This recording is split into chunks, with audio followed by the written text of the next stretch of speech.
Hello, hello, hello. It looks like it's working now. Welcome to Knights of Last Call, brought to you by Rabbit Hole. All right. You know, then I shocked it and the thing died. All right, here. What I was saying was, welcome to the Knights of Last Call. My name is Derek Melenda, and we're already off to a clusterfuck. This is going to be a winner of a stream. Oh, also, you dropped an F-bomb first 5 minutes. Oh, so you know what? At this point, demonetized. Well, at this point, we're going to lose all 4 cents from the initiative video, Derek. Remember, if someone clicks off with after 30 seconds or before 30 seconds, it doesn't even count as a view. Oh, so we're good. We're done. We're good. All right, stream's over. Thanks, guys. See you next week on Knights of Last Call. Which means we got an hour left. Yeah, that's right. That's true. Now that means we have 1 hour to wrap up the stream. Okay. Well, anyways, hello everyone. Welcome. Yes. Today I am joined in studio by Bob and Aaron. Hello, gentlemen. Hello. Yeah, we're coming off of a session 0. We got together. We actually got together with the whole group. That was pretty sweet. Yes, actually, everyone. Kaz remoted in. Tim showed up. Sometimes we can't even get 3 people. Now we had 5 all of a sudden. From 3 to 5. Yeah. Right? How it be? Yeah. And so pretty cool. Yes. Fun. I think we had a very interesting group that we made. But that's not what we're here to talk about today. Believe it or not, we're not here to talk about Dragonbane. I mean, it will come up.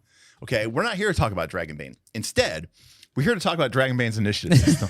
I was going to say, I thought we were shitting on it today. We're not shitting on it, okay? Sorry, I thought we were being honest about it. Yeah, we're being honest. Well, this all started because Derek decided to read Dragonbane. I did. And so now that he's reading it, you know, Derek, he's going to give his honest critique, and he decided to give it to the Dragonbane channel, and everyone immediately was like, I don't understand. Well, I mean, they understood, but they were like, I don't agree with you, Derek. And Derek's like, maybe we should actually talk about this tonight, and initiatives in general, because there are a lot of different ones that you can have in a game, and why you have one, and why this one kind of doesn't make exactly the sense I think that it should. Yeah. No, I agree with that. They're saying you sound a little quiet. They're saying I sound a little quiet. I don't know why. I didn't change any of the settings, but you let me know in chat if I sound a little quiet. But Trevco says, so you've had the studio forever, and then you barely used it, and now that it's closing, you're here like every week. Well, I mean, I told the wife, I said, we're going to take this studio down at some point, so I should just be there every week until Derek tells me that we're not doing a stream. I thought once we got done, we've been here until basically the holidays. Yeah, which it's the holidays. Yeah, we had a good like 6 or 7 weeks. You know, you were. That's true. I guess it was like 2 months. You were super busy selling companies and stuff like that. Wow. Roll for comments. Our good buddy Steven Glicker throwing shade at us saying, you know what? Like most of the time, like you know, Steve says a bunch of fucking shit, and I'm like, the fuck is this? But he's 100% correct. Like, I am in complete agreement here. So. Yeah, I'll tell you. I do have some gripes about certain fonts and colors. So there you go. You know, listen. Honestly, a font conversation might be a little bit more interesting because I'm like, oh yeah, I never thought about the impact of using that and how that inspires the reader. Like Flea Mortals, that was like the font color or the page. True. We had a discussion about that. Yeah. That's the thing. So next week, fonts, new tip goal. If you want to listen to us talk about fonts and coloring in books. Yeah. As you can see, the super chat goal and the tip goal for this stream is just super chat goal and tip goal. Where we took this stream very seriously. Coming off of last week where we talked about Strike. Yes. Which was a 4E indie hack. Lots of people were jonesing for that. And we had the least successful stream that we've ever had on this channel's history. Which is impressive. Which is really because we really do try to tank it sometimes. We do try to tank it sometimes. But you know, that's why we're here. I mean, we're here to cover the topics that other channels are afraid to do because they have payrolls to make and books to sell, and they've got to hustle and grind for the game, you know, because this was a hot topic in the channel today, though. There was like, yes, I don't know how many sentences a minute were going on, but people couldn't keep up with the chat in our Discord today because there were so many initiatives. Were they going in proper initiative order? No, it was all people. Me and GM Scott were talking back from 2 hours and replying, so it was like jumping into the conversation. But you could see the post replied to was 2 hours before because there was so much going on. There's a lot going on with initiative. Roll for comments says we lost viewers while it was streaming. Oh, I'm absolutely sure. That's definitely happened. I guarantee that's happened. And yeah. So, anyways, Anime's mom says, "Can't wait for you guys to do another Ryutama stream." Yeah, bring it all the way home. What's their initiative system like? I actually don't know. Beowulf says that the Dragonbane channel is muted. There's too many posts that I couldn't keep up with. I mean, there was 300 plus posts when I went to bed. Well, all I'm trying to say is this channel is about these conversations because it's the minutia that we care about. Yeah, you shouldn't just gloss over it. You should understand it. Well, and I think, I think to understand something, and Aaron is particularly aware of this, but those of you who watch this channel, Bob, even you, who've only been playing with me for a number of years, couple years, 3 or 4, know that by and large, I hate initiative. I hate when I say initiative, I think the standard D20 process of initiative. Yeah, it is a buzz killer. Yes, and part of the reason for that is because, again, I grew up, I played D&D the way that everybody else did, and then I played 3rd edition the way that everybody else did, and then I played 4th edition, and all of these things use the very similar individual initiative system, right? Roll D20 or roll a D10 if you're playing 2nd edition, right? Add some sort of modifier, usually associated with your dexterity, and then, high roll goes first, and then you go in some sort of cyclical order. But then, when I started playing Powered by the Apocalypse games, and there was no initiative order, and it was kind of random and chaotic, and it felt more flowing. It wasn't just that I enjoyed the sort of being free of the cycle, but it was also that I really appreciated how moving straight from the fiction or straight from the initiating action to the event was so powerful. Well, and PBTA Avatar side, like there's basically no transition. It's the same engine. Versus like D&D where we joke, it's like, oh, combat, it's like Final Fantasy loading screen.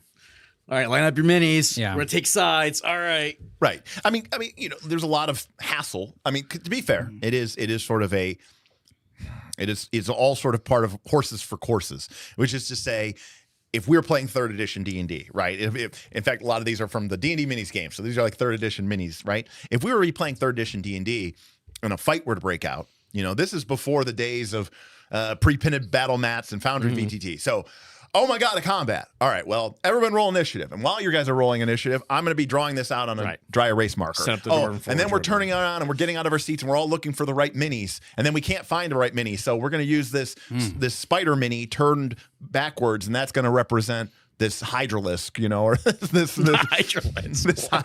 hydra, this basilisk, right? This had to be 3rd edition. We were playing with the StarCraft. we had a StarCraft hydralisk statue, and that'll be the hydra. I mean, hydralisk is sweet. I mean, it is sweet. And then when that's all said and done, it's like, okay, what's your initiative? And it's like 17, 18, 20. And you're like, okay, maybe you've got little cards. I can't even keep up fast enough. Right. I'm like, right now, what did you say? You said 17? Right. And then you said 8. 17, 18, 19,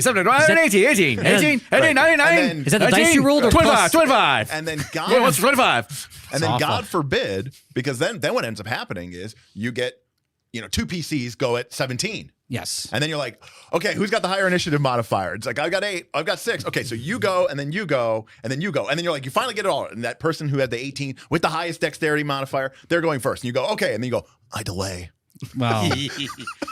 or equally as good, you're doing all this, and you have like 1 dragon. Oh, that Right. wastes the time. Yes. And it's like, they go, we go. Right. They go, What are we doing? we go. And, and you've played a lot of Pathfinder 2. I played a lot of Pathfinder 2. You've played a lot of Pathfinder 2. As a game master, actually all 3 of us, as players and game masters, we've all played almost roughly the same amount of PF2 and game masters, same amount of PF2. After a round, usually, everyone has delayed so that they all go at the same time. Oh, yeah. So it's just all the monsters and then all the PCs, or all the PCs and all the monsters. Unless you set it up for like, I used to set up my monsters in Northern Reaches that would go like every 3 PCs. So like they could not delay out of that. Right, but that was you making a very deliberate change. Because I couldn't handle it. Because it was literally like, I'm going to make this monster 2 initiatives. And they just end up going back to back every time. Almost, I don't know when it hasn't. Yeah. I mean, in PFT, you kind of have to, right? With the way like things like fear work, right? Correct. That's been part of our whole shtick of combat and tactics is, hey, why am I going to put Frightened 2 onto this monster? Right. Then the monster goes. Right. So and then reduces the fright. And then your party goes, no, wait. You got to pay your initiative tax. You got to pay the initiative. That's right. We don't have feet taxes anymore. We got initiative taxes. Well, but the other thing is to realize. So I have two problems with initiative. The first problem is that it is a unfortunate artifact because these especially the modern day games. Yeah. The combat rounds are very short. Mm-hmm. 6 seconds, 10 seconds. Pathfinder 2, 6 seconds. Yeah, Okay. I didn't like that change in third edition. I didn't. It was ridiculous. It's very short. It's an abstract system where multiple blows are being exchanged, but instead of a minute where that's like reasonable, it's 6 seconds. Well, I like to think that in Pathfinder 2, a strike is a strike. They've gotten rid of that abstract concept. Yes, but it's still insane because you're running like 90 feet. Like I actually just had this conversation with my home 4E game, and I was explaining like how long a round represents because they got really interested in like, well, what is time? What's a game? What's time? And I was like 6 seconds, and like my wife was like 6 seconds each because that kind of makes sense. I was like, no, it's supposed to be all happening at the same time, so it's 6 seconds for the round. And like all of them, even the kids were like, "That's absurd." What? And I'm like, I don't know, man. It used to be a minute, and that made a lot more sense. Right. and so yeah, that is a real thing. That's a real problem. And I have a problem with it.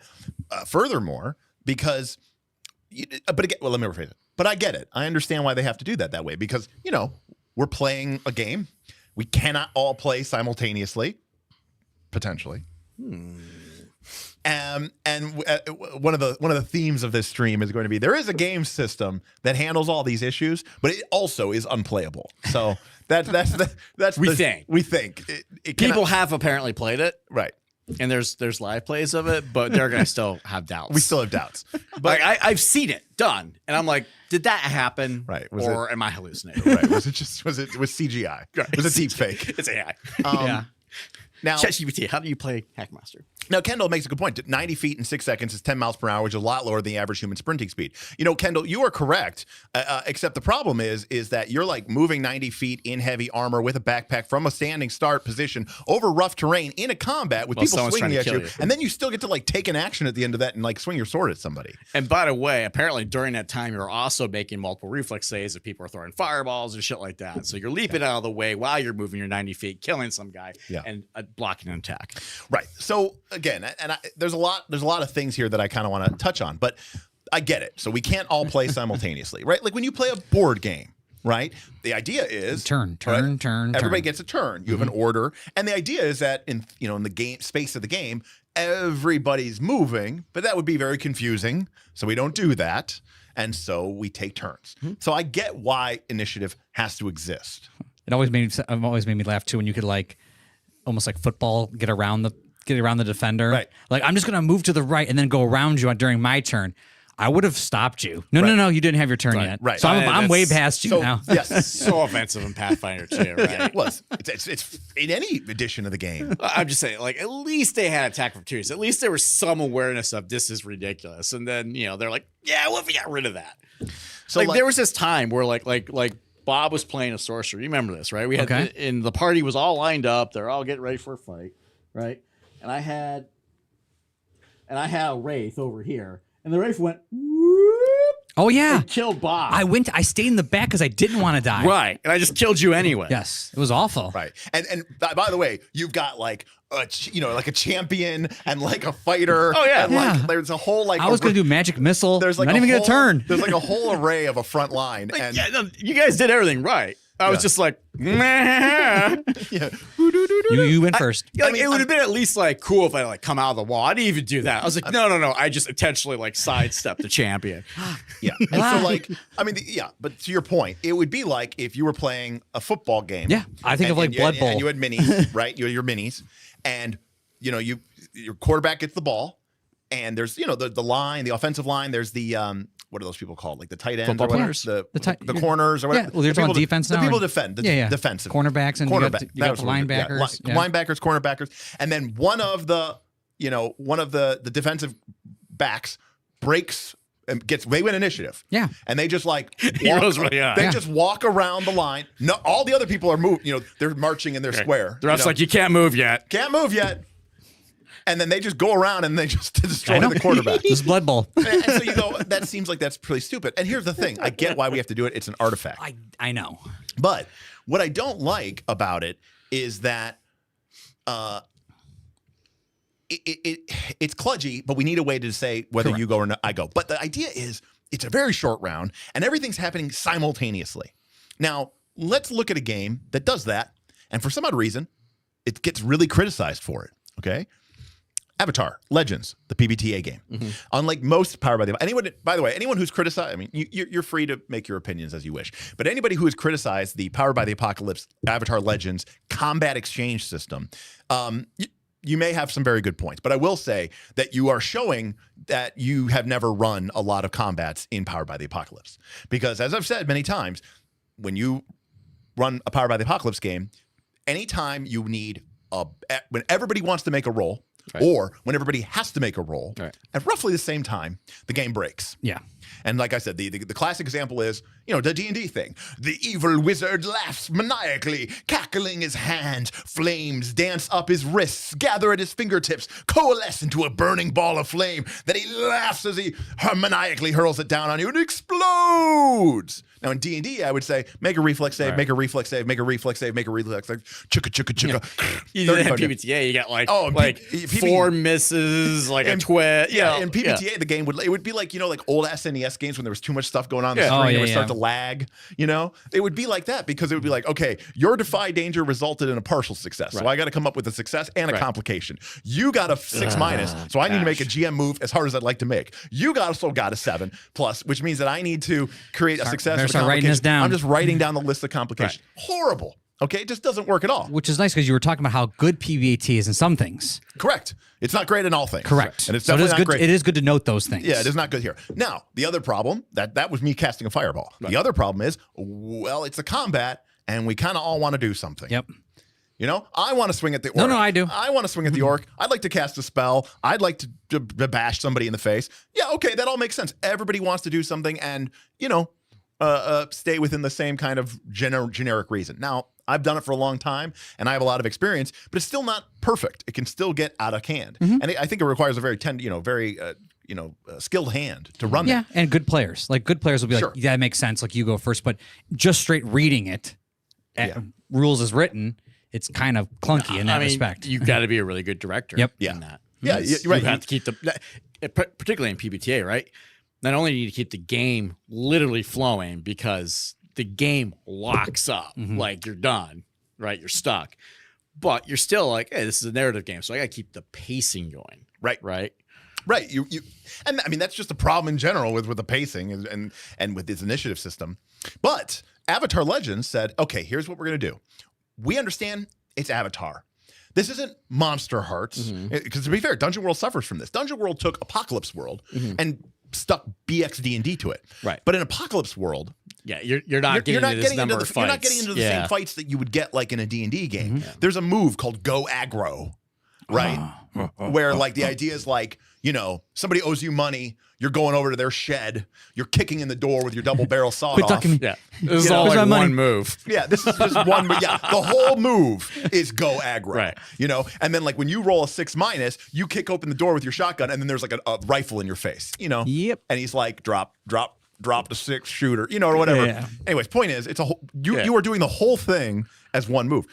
And that's the way Harm worked in Apocalypse World. Dungeon World comes in and it introduced hit points and damage rolls. Right. And so now suddenly you're like, so we're going to be making a bunch of these rolls, and the game just falls apart. Yep. Avatar Legends said, these are benders or cool martial artists. And everybody, even the book, very explicit about this. Everybody is a trained combatant. Yes. Everybody knows their shit. Whether, even if they're a firebender or earthbender, they also got sick moves. Right. Everybody's so that means that when, the Fire Nation attacked, everybody wants to do something. Right. Everybody wants a chance to do something. And it's also like very much like what goes on in the show. Right. Everybody easily half an episode is a combat. Right. Avatar understands that part of the nature of that game is people get into fights. And there's a lot of stuff in the game, in the show, that is really cool, like lightning bending and earth armor and the spitting metal discs and water whips that is pretty combative related. So what they did in PBTA was they said, look, we understand that everybody taking their turn at once would be a nightmare in Avatar Legends. So here's what we're going to do. we're going to use a phased initiative system of 3 different phases. Everybody will pick whether they are basically, doing sort of the defensive thing, the offensive thing, or sort of the maneuver evasive thing. And then it'll resolve PCs in each phase, PCs, NPCs, PCs, NPCs, PCs, NPCs. And then none of the effects apply until the end of the round. Everything is simultaneous. So if in your first step you take somebody out, they still get to attack. Right. Because that's how real life works. People attack. Right. And at the same time. At the same time. In the same moment of time. You don't just stand there, and wait until you get destroyed. The other huge thing that they did too was like, but people hate that. Is it just because it's too slow?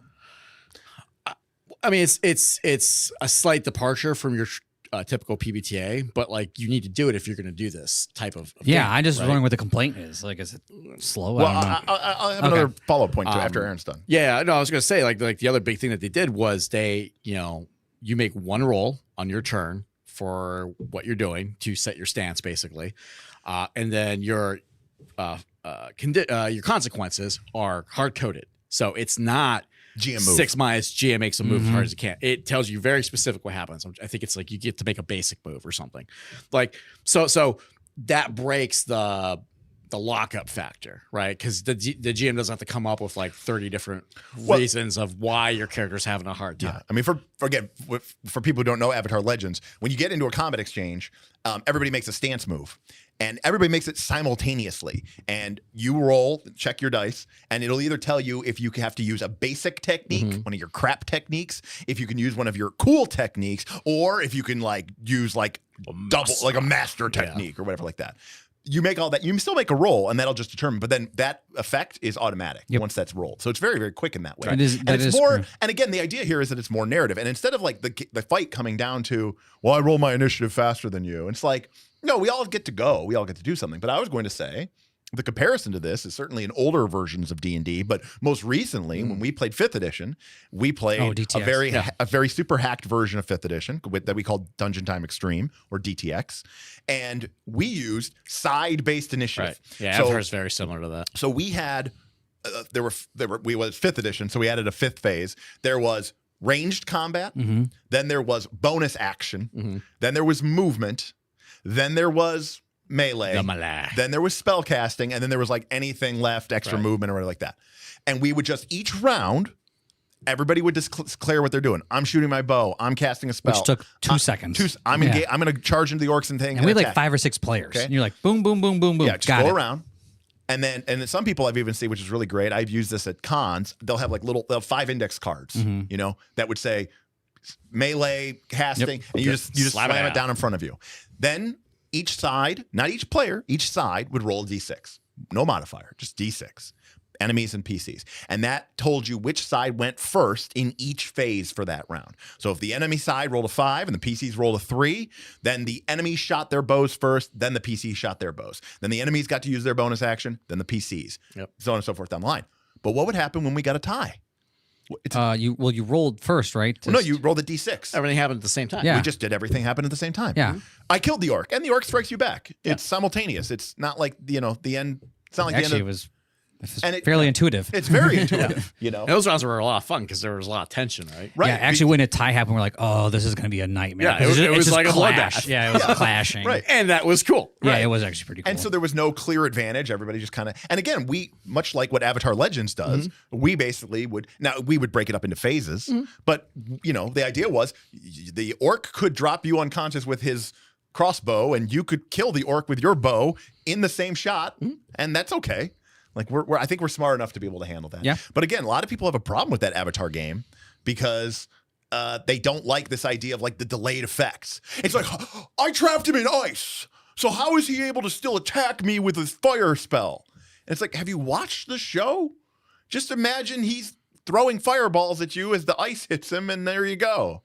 Like, there's this like obsession that people have. So weird. I don't know what it is, but like, there's this obsession that people have with this idea of like, and I see this all the time, and this is where I also don't understand this idea, because people basically have this obsession with like, but my reaction, I'm so much faster. Like they're just like obsessed with the idea that like my character would have pulled out his gun and shot him before he even moved.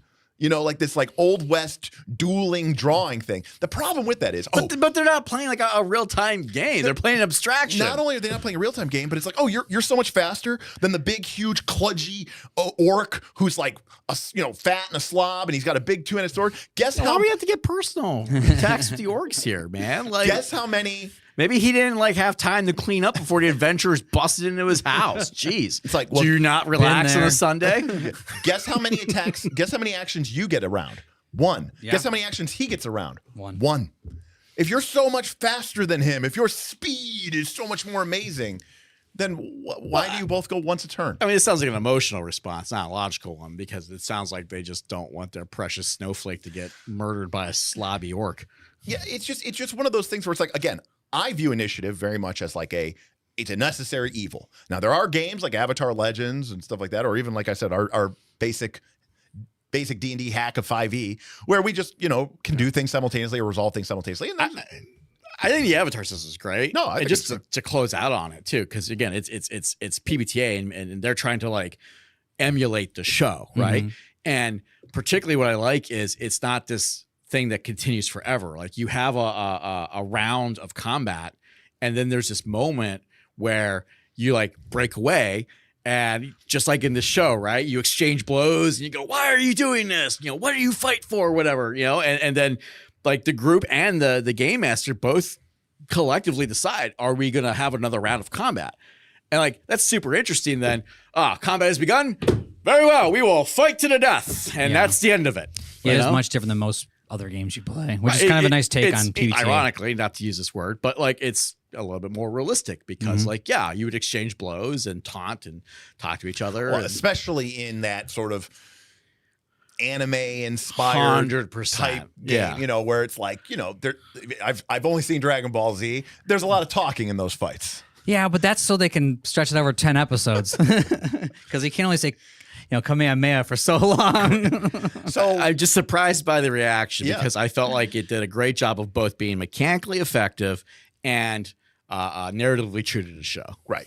Because what it does is it gets us through a moment. Everybody gets to make a little bit of player agency decisions. And now we're at a new moment where you've just blasted them with lightning, right? And you've flown up to the top of the roof. Yep. And now we're back to normal PBTA, Right. Yeah. That's And cool. we can just go from there. But like, Kendall, it says in D20 initiative, how do you rule talking? Some people only allow sentences, others say talking is free. Kendall, that's like a very like we were talking. There was debate about this today about what I called war rooming. Or remain. Yeah, we call it war rooming, right? Where it's like, what are we doing here? Are we playing a game, or as a GM, are you going to be like, you cannot speak? Like you have 6 seconds. Right. How much information could you exchange in 6 seconds while running across this battlefield? None. Like the most you could probably say is like, attack. You can't like be like, well, Time to rage. how many hit points do you got? Well, I've got 25. Yeah, it's like you just go, Bob, dolphin maneuver. He knows what that means. Right, exactly. We did. You said you were going to be sleeping, sir. Cybersmith says, "I need to sleep. Job fair tomorrow. Good luck." But there should probably be some benefit to high initiative. I like PF2E's perception. You can see it coming and avoid the blow, shield, or just running away. I love how Cyber goes, there should be a benefit to initiative, and then cites Pathfinder 2, the game where initiative is completely pointless. Right. Now, like, to be clear. I think what he's saying though is like that there should be a point to your character, right? I think that's what he's trying to get at. No, that I if think I have a high perception, I should be able to go faster than someone else because I was able to perceive them. The problem with it is, though, is like, okay, I get it. I get the idea that in a fight, right, somebody moves first. Now, 99% of the time, that is not decided. I mean this. Unless you're like in an Old West duel on the fucking OK Corral, or you're doing Should have brought aces and eights. or you're doing an EI Jitsu duel, 99% of the time, the person who's attacks first is just the person who's being aggressive. yeah. Right? Like that's who starts this fight. Like, I mean, we've talked about this infinitely, where it's like it's like a character starts to like, draw their sword to attack, and you go, no, I'm gonna go first. And then like you beat them in initiative, But it's like, but the other person didn't attack yet. Right. So now what are you doing? Are you Yeah, the yeah. aggressor? Now you're instigating. You're the one who's instigating Yeah. this fight. This is more like enough talk, like Yeah. Right. It's time to start. But the only other time that's different is when you do like a sneak attack, like an ambush. Now that something is different. We are completely on board with that. I think that initiative, like as a construct, does serve a purpose which is kind of like a tangent to initiative, is the idea of the surprise. Yeah. Yes. Or the I love the ambush. surprise. And I am a big fan of that. Obviously, PF2 got rid of that. Yes.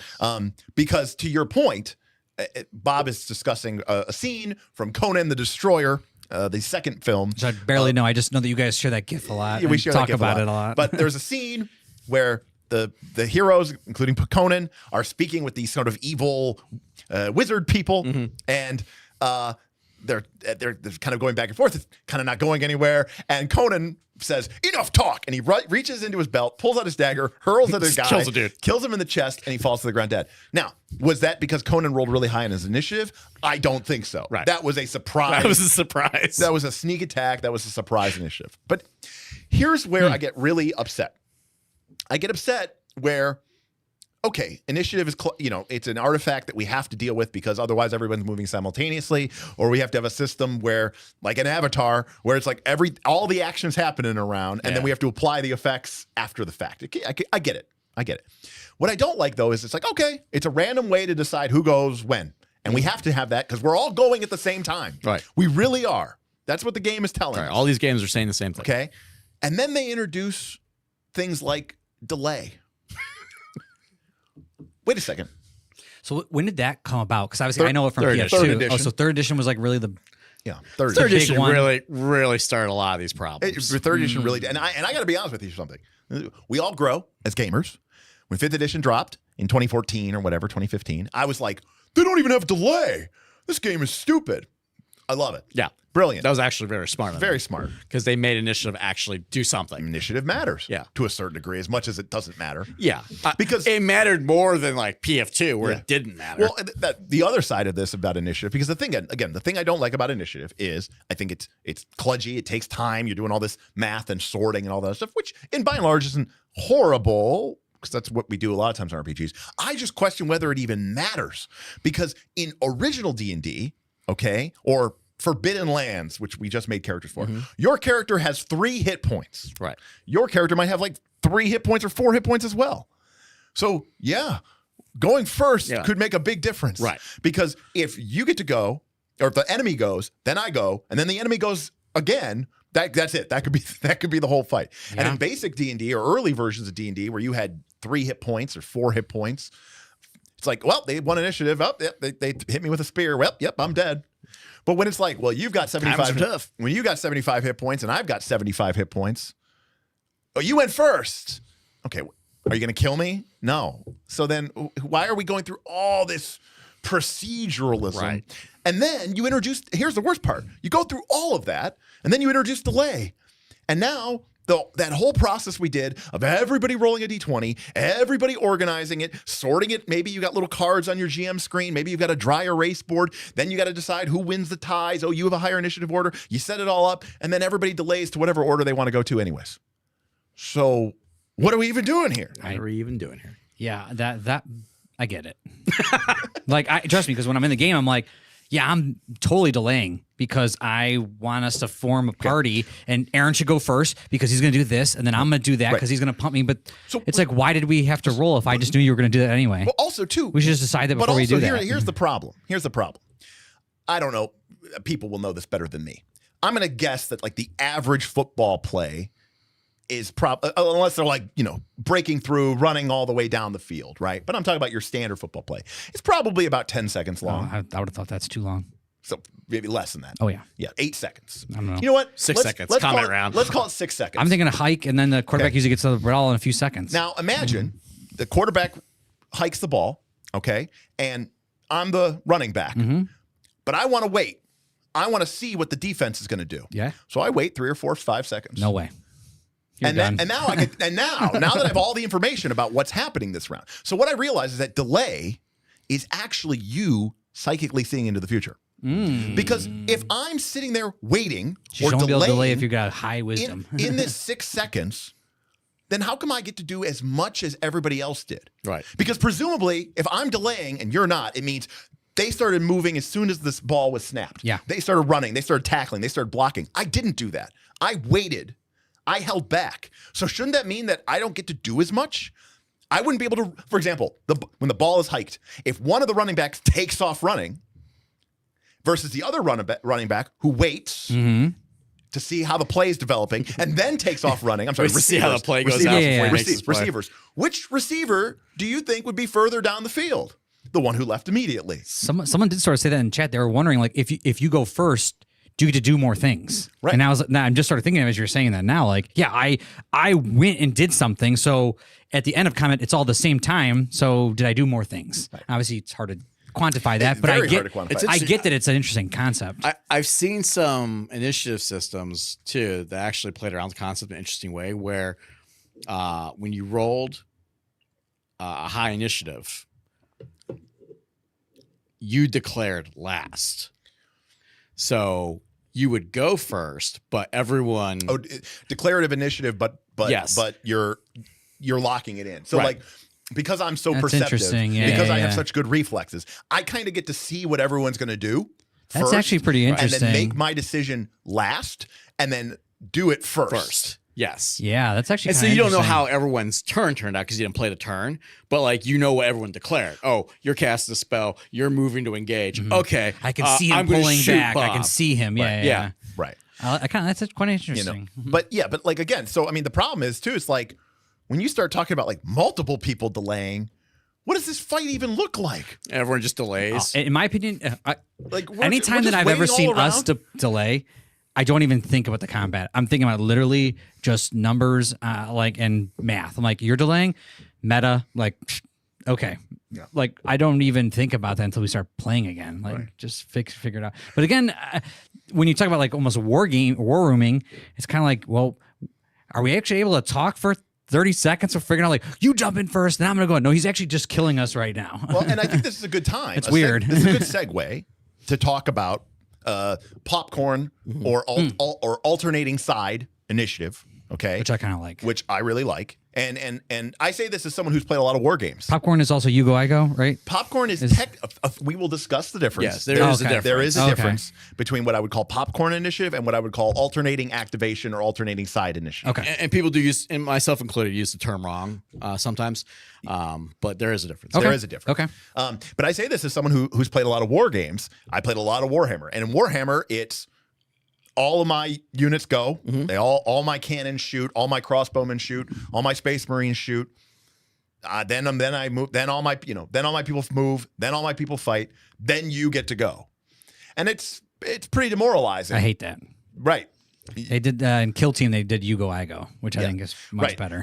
Whereas a lot Unit of activation, Yeah, Whereas a lot of which is what this game did actually. which is what a lot of squad-based initiatives, including the D&D minis game. Yes, they made a miniatures game specifically out of the D&D rule set. And what would happen is you would have a squad of like 10 to 12 people that represented your war band that you would activate. You would roll initiative, which was D20. And all it decided who got the first activation. You would go twice, they would go twice. You would go twice, they would go twice, and back and forth.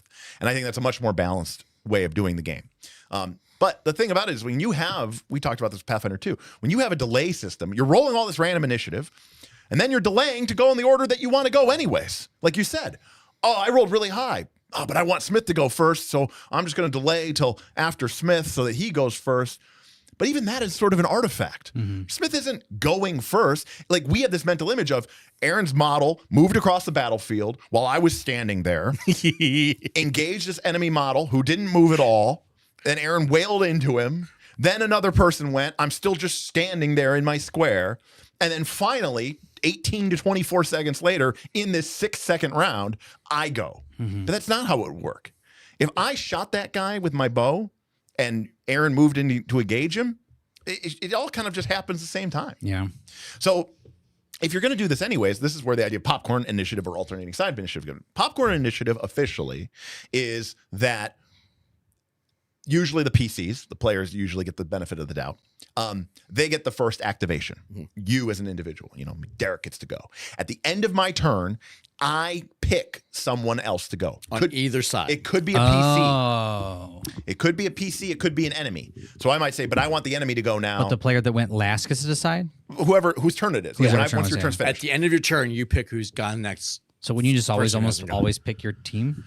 You know, there might be some strategic advantages at time to making your people go last, but generally speaking, yes, there is nothing preventing you. And the idea is, they're like, well, if you do that, then like, because like if you go last, it's like the enemy picks the enemy, picks the enemy, picks the enemy, picks the enemy, and then they'll go first in the next round. And So they they'll pick pick the the enemy, enemy, pick the enemy, enemy, pick the enemy, and you end up with just the same problem.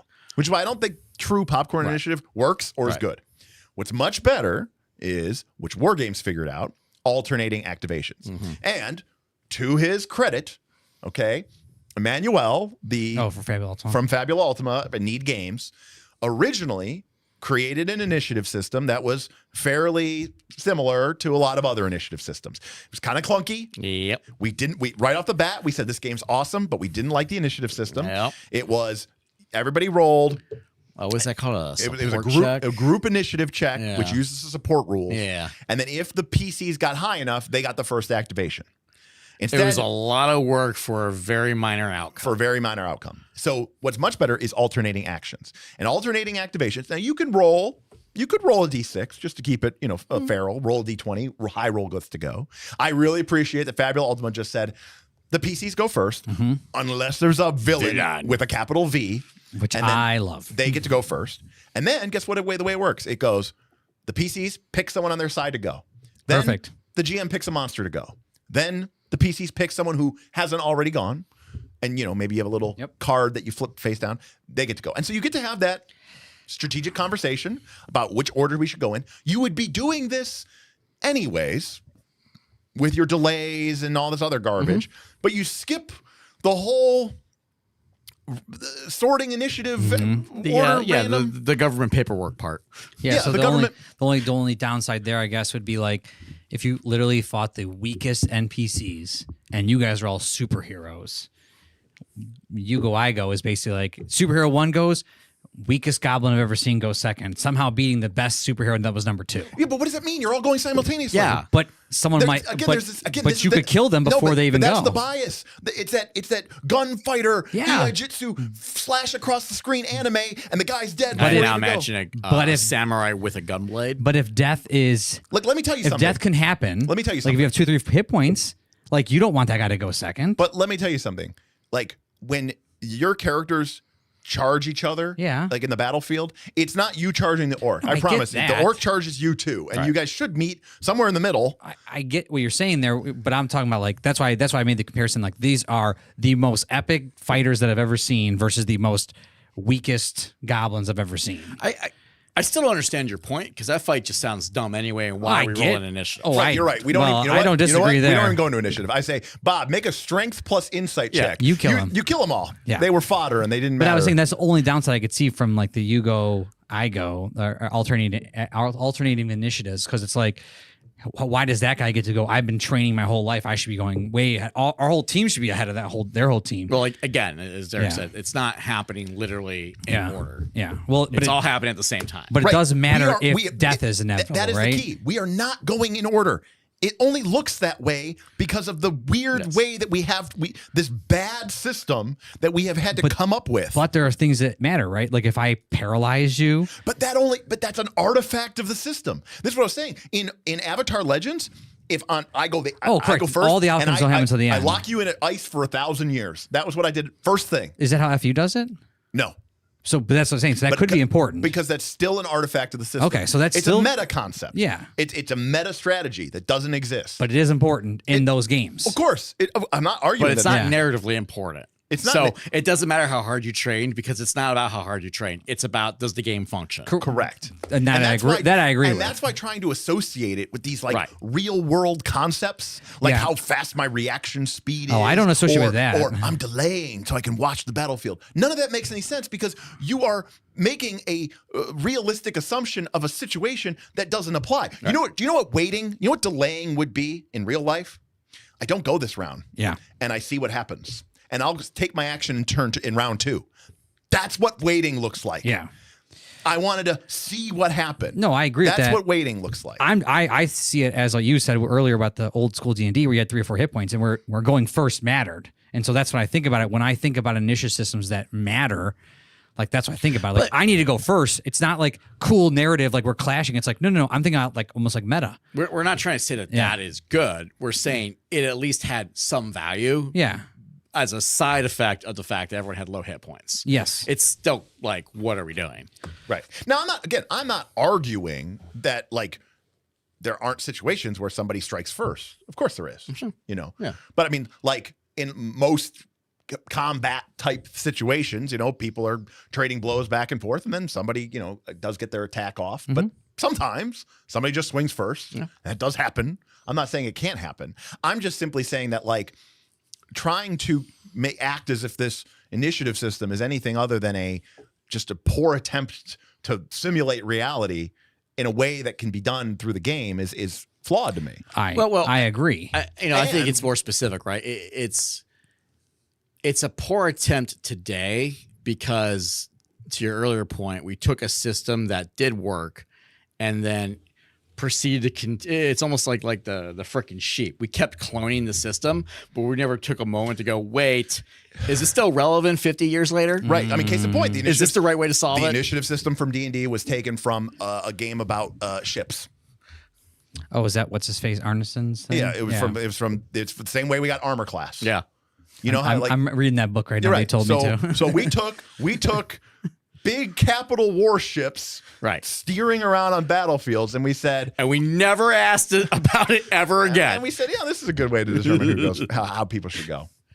So you're actually advocating for people, game designers, yourself included, or other people, to rethink initiative. Yes. Okay. And not just rethink initiative, but I think you need to think about what is the point of this initiative Correct. system, and what are we trying to accomplish with it. And so the reason that all of this happened is because of your baby, Dragonbane.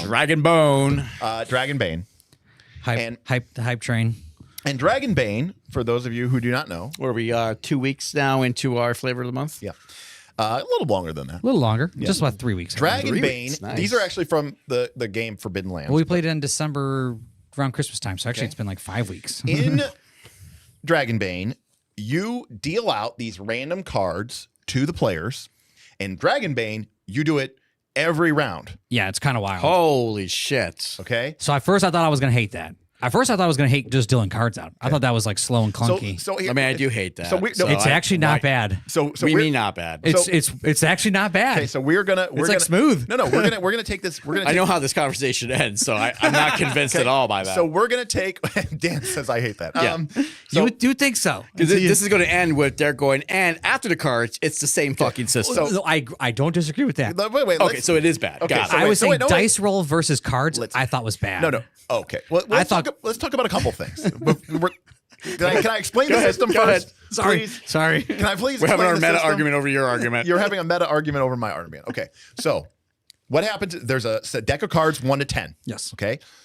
In Dragonbane, what you would do is you would shuffle up all 10, and then you would hand them out to the players one at a time, randomly, and you would also give one to each of your enemies. And if there's like a bunch of weakly little goblins, you might put them all onto one initiative, you know, so they might all be initiative 6. So for example, Bob, I might give you a 6. Yep. Okay. And Smith, you get a 2, and, you know, Derek gets a 9.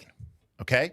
So Bob, you've got the 6. 9's a terrible because those are Forbidden Land. I got a 10, and Bob got a 6, and Aaron got a 2. And let's say the monsters got a 3. Ooh. And a 5. Okay? So you deal those cards out randomly. That's the initiative order. 3 and an 8. Okay. Yep. That's the initiative order. That's the initiative order. So the order is 2 goes first. Yep. Then 3. Yep. Then 6. Then 8. And then 10. Super easy. Okay? And that's the order. Now, let's talk about... And then at the end of the round, they get shuffled in. And then in Dragonbane, at the end of the round, you just gather up the cards and you reshuffle them again. Okay. Everything sounds horrible so far. Continue. Okay. So let's talk about... That's actually very smooth. Let's talk about why this is actually, I think, okay. Okay. Number 1, there can be no doubt that when you're dealing out cards, it is faster than rolling a die and adding modifiers and then sorting the initiative, because there's no sorting that has to occur here. Okay. Are we including like deck shuffling into that? Well, there's 10 Like- cards, so I think it's just. And And it's yes, real fast. I mean, I do think it does take some time, absolutely. But like, if you're gonna do it this way, so let's talk about why you would do it this way. Okay, so you shuffle the I deck. also like to point out you roll the dice once. That is true. That is true. But it's not the rolling the dice though. it's the adding and It's the adding and the sorting. How long are combats in Dragonbane? 2-3 rounds.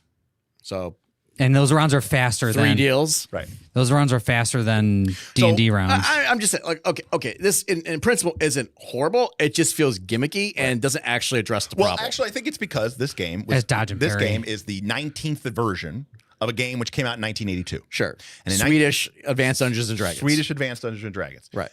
This is second edition Swedish Advanced Dungeons and Dragons. This is the same concept of rolling a d6 every round. Yeah. In basic. Yeah. Which But- that would be fast because that was literally a d6 Right. between But two they're- people. but you could wouldn't- tie. But it wouldn't be as fast as if you roll a d6 once. Correct. Right. So if you roll a d6 once, that's the initiative for the rest of the fight. Right, yeah. That is the fastest possible way that you could ever resolve Right. something. But if you roll it each round, technically the order does change. Now, This you can't tie, and this also, But- when dodging parrying, you flip over your initiative card to let people know you've gone, Well, and therefore so- you can know that you've dodged and parried out of order. so Because if you dodge during your turn, like Sure, if the yeah. monster hits you, So you in flip it over. Dragonbane, there is some advantage to cards. One is you can't tie. So you don't ever have to worry about like what if we go at the same time? How do we resolve that Sure. in the game? So that's a kind of a cool bonus. The second advantage, as Bob was saying, is that in this game, there's kind of a disadvantage to going first. Sure. Because in Yeah, Dragon you can burn up all your in actions. Dragonbane, you Yeah. get one. Okay. There's no fast slow. You can't parry twice. You can't parry and attack. You have If you move. parry or dodge, you do not get to do anything on your turn. Yep. So if you go last in the round, so if you're if you're me who's going at a 10, Mm-hmm. I get to see what the whole round does. Do I need to actually use my action to Right. dodge or parry? Whereas if you go first, like you've got the 2, now granted, that might be an advantage. You get to strike Right. first and maybe kill somebody. Yeah. But then you're out and you Yeah. can't save. There's no, there's none of that. You're just gonna take it. Yeah. You're going to take it. Now, here's the thing. That's the way Dragonbane works officially. Forbidden Lands does not do that. Forbidden Lands is one deal. You don't do it every round. Now, why would they do it every round? Well, I think the reason they do it every round is to sort of represent the chaotic and the mirth mayhem, and mayhem. and the uncertainty of that combat, because there's a big advantage to potentially going last. So if you just went last every round for the rest of the combat, that might be too big of an advantage. I think that's their reasoning. Here's the problem I have, though. You do all that, it's random, and you're doing it every round. Right. But then they have an optional rule. Yeah, this is where it goes. This is where it gets a little. This is where my entire community, again, you Hundreds think of messages you think- later. you think I'm an idiot? Okay, people who are paying me $10 and $25 and $50 a month on our Patreon think I'm an idiot because they were arguing and debating with me all day. The game has an optional rule, which everybody, of course, uses because it's D&D, and D&D, it's not D&D, but it's our fantasy role-playing game. And in fantasy role-playing games, in our simultaneous combat that lasts 5 to 6 seconds, 10 seconds, of course my character can stand around and do nothing. What they do in this game is they allow, when it's your turn, a PC can take the wait action. Doesn't actually take your turn, doesn't take an action. Right. You can exchange your card with anybody. Right. So I can be like, oh, sweet, Derek got a 10. Correct. And the And you game, can't stop 'em. And the game even says you can't stop them. But here's the problem. The problem is you can also exchange it with a monster. Yes. Now, what this means is if we said, let's say the three of us go, okay, well, Bob should go last. Okay. So Bob needs the 10, but Aaron needs the 2. Okay. So what we'll do is I have the 2. So what will happen is I go first. I wait, and I exchange my 2 with Aaron's 10. Now Aaron gets to go first. Right. Then Bob's turn. Bob wanted to go last. He waits with me and gives me the 6, and now the 10. I think he would wait with me because he's still up at 2. No. Aaron's turn's done. He took. I just went. I did my Aaron thing. went. Oh, he went. Remember, Aaron, Okay, Aaron yeah, he actually went. needed to kill somebody. Okay, yeah, he Aaron actually wanted did to his attack, thing. cast a Okay. buff spell, do a fireball spell. We wanted you to get the 10. So now Aaron went. His turn is Over. Yep. Aaron's turn is over. Okay. Then this monster goes. Their turn is over. Now it's your turn, Bob, but you wanted to go last. You wanted to go after this monster because we wanted to make sure you had your dodge available. So you wait with me. You give me the 6. I give you the 10. Now I have to take my turn. Taken. Now the monster takes their turn. Taken. And now you get to go. And maybe you dodged or maybe you didn't. So we've accomplished nothing. We did all that randomization, and then all we did was just change our cards to whatever we wanted them to be. I didn't disagree with what you were saying on the channel. Also, if I'm so damn fast that I have a 2, okay, and I'm lightning quick, and you're so damn slow that you have a 10, I get that I get to go first, but what does that mean when I swap with you and now you're going first? You're so fast. You're the Flash. So you reach through time Valhalla to pull Bob forward. That's what they sort of said on the channel too. I joked. I said, I said, am I a chronomancer? Yeah. Am I casting a spell of time warp? They were like, you got to see what was going on, so you knew to like delay. Right. Also, the other fun thing I will say about random initiative each round is it does, I think there's a psychological benefit. Again, is there a overhead benefit? You meaning overhead cost? Sure. Absolutely. Yeah. You got to gather these cards and redeal them. Admittedly, on a VTT, it's instantly It's super automatic. easy on the VTT. But one of the cool things, which I did not expect, and I guess it makes sense if I had thought about it, is that in a standardized procedural D&D game where your initiative is set, and I just went, it's the end of the round, I had a low initiative, I just went. I know I'm not going for a while, right? It's got to take the whole turn to get back to me. But if the round ends, we shuffle up and deal, and goes out again. It's like I could go first. And so there's a weird way where it kind of keeps you a little bit more engaged. I think it's kind of like Fabula Ultima. Yeah. Like if you go last in the round in Fabula Ultima, first, that doesn't mean you're going to go last in the round next time. You could go first or second. So there's a little bit. I think keeping that idea of like clunk, clunk, clunk can feel. You a don't little, have the hard 20-minute delay. it's not. I can't necessarily go make a sandwich. Right. I may have to get a bag of chips. You don't know if you can make a And sandwich. also, And I that's think very exciting it also for makes- D&D players. That's our bar right now. Well, I also think it has this like interesting flavor where like in Pathfinder, I remember if I went, I just did the same thing every turn. Like I always did the same thing. But if I'm going first versus I'm going last, and let's say we're not using the optional rule and I'm locked in, my turn might look way different about what I do. So you don't get in this like locked repetitive motion where you kind of get bored. You're doing uh, your like, rotation. Yeah. We just do the same rotation every time. It's like, no, we got to think about this. I'm actually going first this turn. So to an extent, I don't like the optional rule because I do agree with Derek that it is sort of just let's rearrange our cards. Oh, yeah. What's It's literally interesting what that though is. is now I've played Pick it a number. 3 or 4 times and it's nowhere near as abused as Derek is making out to be. Though it should be because it makes sense that it should be abused. But what ends up happening is it's not even a question of abuse. It's not abuse. It's Well, correct. pointless. well, my point is that what I'm saying in practice, I don't see it happening like that. Okay, but this is And that's different than if it could happen, because this it's is what in I the said, rules it okay, can happen. This is the Oberoni fallacy. Okay, just because a rule isn't abused doesn't mean that it's not a bad rule. I don't. okay? I agree with you. And so like for example, today in the chat in the Yes. Discord, there were a lot of people saying, "Well, my players they don't even use the wait action. They just take the card they're given and they use with it." Okay, great for you. But that's also like saying like Gnomish Flick Mace, dual Gnomish Flick Mace, or fighters aren't a problem in Pathfinder 2 because nobody in my party ever takes fighters. Or No, fires aren't a problem because they can't role play. That's a popular one on Reddit. Right, but then I'm talking specifically about the idea that like Oh no, I'm agreeing with the you. That's nonsense. Like yes, like because again, it's not about abuse. Everyone's still going, once a turn or whatever. But the fact that like we go through all this effort for zero reason, right, and Golden Cat is talking about the time phrase. This could take literally 1 second. The whole process could take 1 second out of 15 minutes. Mm-hmm. And I would still say it's a waste of time. it is a waste of time. Because you are creating a random order only to put it in order. Yeah. There's that is so stupid to me. And Yeah. I don't know, I cannot get my mind. Again, optional rule you don't have to play with, but again, most people props do. Props to Free League in Dragonbane. It is an optional rule, And I agree, GM Scott. Then just choose your cards. Yes. GM Scott. I agree with you. I suggested that, but people said that they didn't like that. Well, I don't know because if they what I said is what you could do. Now, to be fair, there is the randomness of what cards will the monsters get. Right. So what I would do is The monster get the 2. the monster get the 2. What I would do Well, is and ambushing in this, you get okay, automatically like the 1. If I you would like ambush. I would shuffle up the cards and like I would surprise. be like 1, 2, 3. I'd throw the 3 cards out in the middle of the table and I'd be like, players, discuss your strategy for the round and pick your cards accordingly. I would be fine with that because at least then, but then people go, well, then you're going to have a lot of analysis paralysis. If your players are going to do the same thing. Yeah, But that's the thing. They Are take your- extra steps because now they have to do But- this no, whole and then- weird no, you're Catan saying, are bartering the players phase. going to do that? No, but here's the thing. Of course, it doesn't force them to do it. But it's the same way that like there's So if your players have analysis paralysis, then this is actually a good thing because it puts them in an order. no, if your players have analysis paralysis, you should deal out the cards and not give them any choices. Oh, I don't. I actually don't mind that. Again, what I think the channel was saying was that And GM Scott, by the way, who's played this game a lot of more than us, says he says again with the fighters. Number one, GM Scott, the fighter is broken. It does have a problem. GM Scott says then just choose your cards. I do not use the optional rule. Yeah, so the he optional just- rule invites analysis paralysis. yeah. So And basically, I I don't even actually care about the analysis paralysis.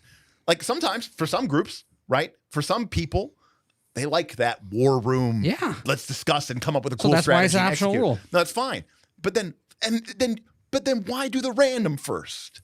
If you're gonna do the, if you're, I agree. If If you're you- embracing the randomness, if you put the get rid of option- then do the randomness. If you're gonna have the, we can wait and strategize and place our cards. Then and the whatever, optional rule then should just do be- that. The optional rule should just be, here's all the cards for the players, divvy them up as they want to be. Yeah. And I just but here's the thing. It's not, you might say, well, Free League didn't want to do that, but people seemed against that. They said, no, it's better if you randomly separate them into individual people's groups and then decide whether you're going to swap and sort them. The only difference is that just takes longer.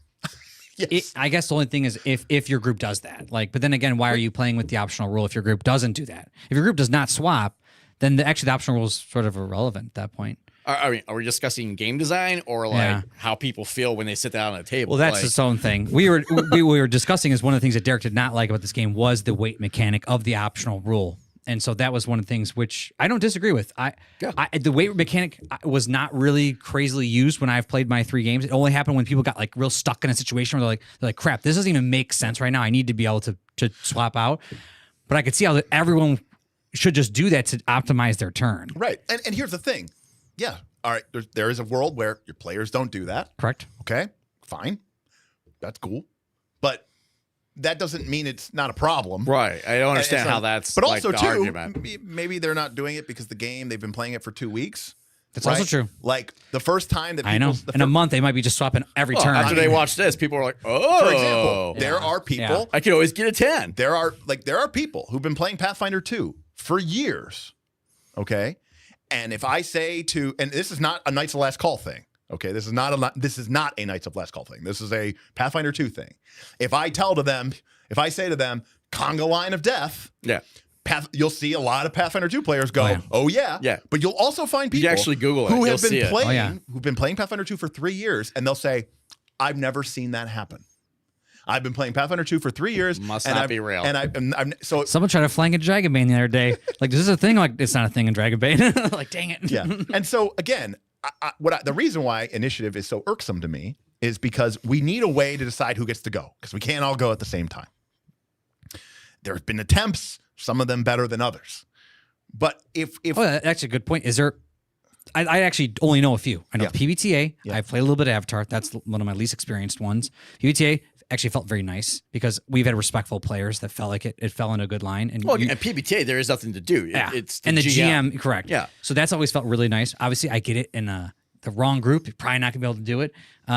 This initiative card system felt really fast to me. Even I like the mix and mayhem. I do agree the optional rule might be a little weird. I think the Yugo or the alternative actions ones is actually pretty cool. That's kind of, I don't know if I like phased. A lot of people I know saw it, they liked phased. Is there like something that we're not talking about? Because I don't know them all. Is there like Bob, you're missing besides that thing, whatever that thing is. well, there I was like, is there like something else that everyone's gonna be like? Why wouldn't you just use this initiative system that I don't know about? Because I only know so many games. Right. Yes, PBTA does not have an initiative system. Yeah. Let's be very clear about Yeah. that. It's not that it has a good one. Just story to combat. No, it's all story. Yeah, I guess you're There right. is yeah. no distinctive difference between which is why it's smooth. There's no distinctive difference. Talking to someone and hacking them with a sword is the same action system. It doesn't change. there's no transition. There's no transition. But a lot of people struggle with that. And again, I understand it when we go for a lot of games, when we go into combat, it's like we're playing a mini game, you know? Even if it's not with miniatures, it's like it's a sub game. Yeah. And so when You have this whole phase that, once like, we get into a board mentally game, reloads it. yeah, once we get into a board game time, it's like, well, in a board game, everybody gets a turn, right? Now, I see people talking about phase systems, and phase systems are the way to go. And I am inclined to agree with you because I've been playing this game for a very long time. And I don't know if you'll agree with me or not, but I think when we played our super hacked version of 5e and we just had a deep side initiative in phases with the, bonus action and all that stuff thrown in, it felt feral, fast, and effective. Yeah. And it felt like it mattered. It felt appropriate is a good word. I don't know if it felt as smooth as PBTA, but to handle 6 people all trying to do things, plus you were having like 8 to 10 monsters. Well, like it made sense very quickly. I don't think PBTA in this case is a fair comparison because of the types of things you're doing in a D20 game. Yeah. Right? It's much more like very specific mechanical action things, right? I liked it. I liked because one, it was simple and it was fast, but it also had an impact and you had to think about it. Initiative was something that actually mattered, right? I couldn't just be like, I'm going to cast a spell. If we were not in a good place, like in the game, like casting a spell means, okay, I have to go at the very end, regardless of who wins the toss off, right? Whoever wins that doesn't matter. My phase is spell casting. It's at the end of the round. And so if I'm in melee and Derek's got 3 orcs like trying to beat me down, my spell's going to get interrupted. So the initiative system is now influencing the tactics that I choose, because if I really want to have a good chance at pulling that off, I need to think about disengaging, getting someone in to cover me, casting a spell next round. I had to think almost like 2 rounds ahead if I want to take some of these actions.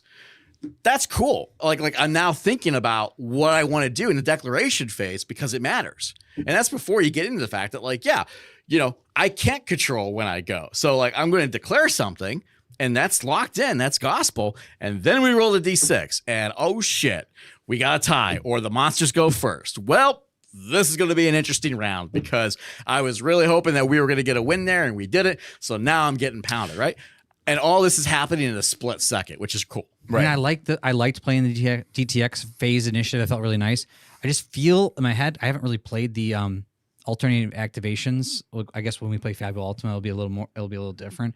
But that to me sounds like a really nice system, especially like the monster villain goes first. Like it really feels like holy shit. But that's a different environment. But let's be very clear about something. Fab U, okay? Yeah. And again, the official system is still alternating activation. You just make a dice roll to determine who gets to go first. Now it's just the PCs go first unless there's a villain, and then the villain goes first, and then it's bad guys, PCs, bad guys, PCs, or it's PCs, bad guys. But I kind of like that. There is something to be said here, which is, when we played MCDM, that had alternating activation That's as well. how I, in my head, I'm thinking that's how I like it. But there is something to be said about that. When I've seen people make these decisions or these consequences, which is funny because then they defend wait and delay as actions.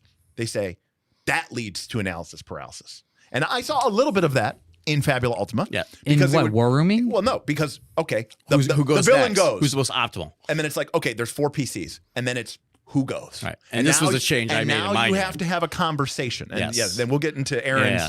I want to talk about Aaron's change that he made to his 4th edition campaign that he's running for his family. See, I feel like that conversation happens in everything that we talk about. Even in DTX, you could say like, "Are you going to be shooting this turn? Because I need to know if I should be casting a spell." Well, yeah, but remember, you didn't know what the initiative order was going to be yet, and the declarative phase happened before you made your actual. That's action. fair. I guess but that's so fair. in Fabula Ultima, you don't have anything decided, and it's all 4 of us who should go. Yeah. And then there's this kind of conversation. Now, Grant, remember, a lot of people I kind of still like it. like I think. that Yeah, war room I think I discussion like that and still. going back and forth. And I think that is totally something that, as a group, you have to be comfortable with it. Is that 30 seconds? Is that 60 seconds? Is the DM, taking a freaking sand timer and putting it down on the clock, and then saying you guys lose one, lose an activation or whatever?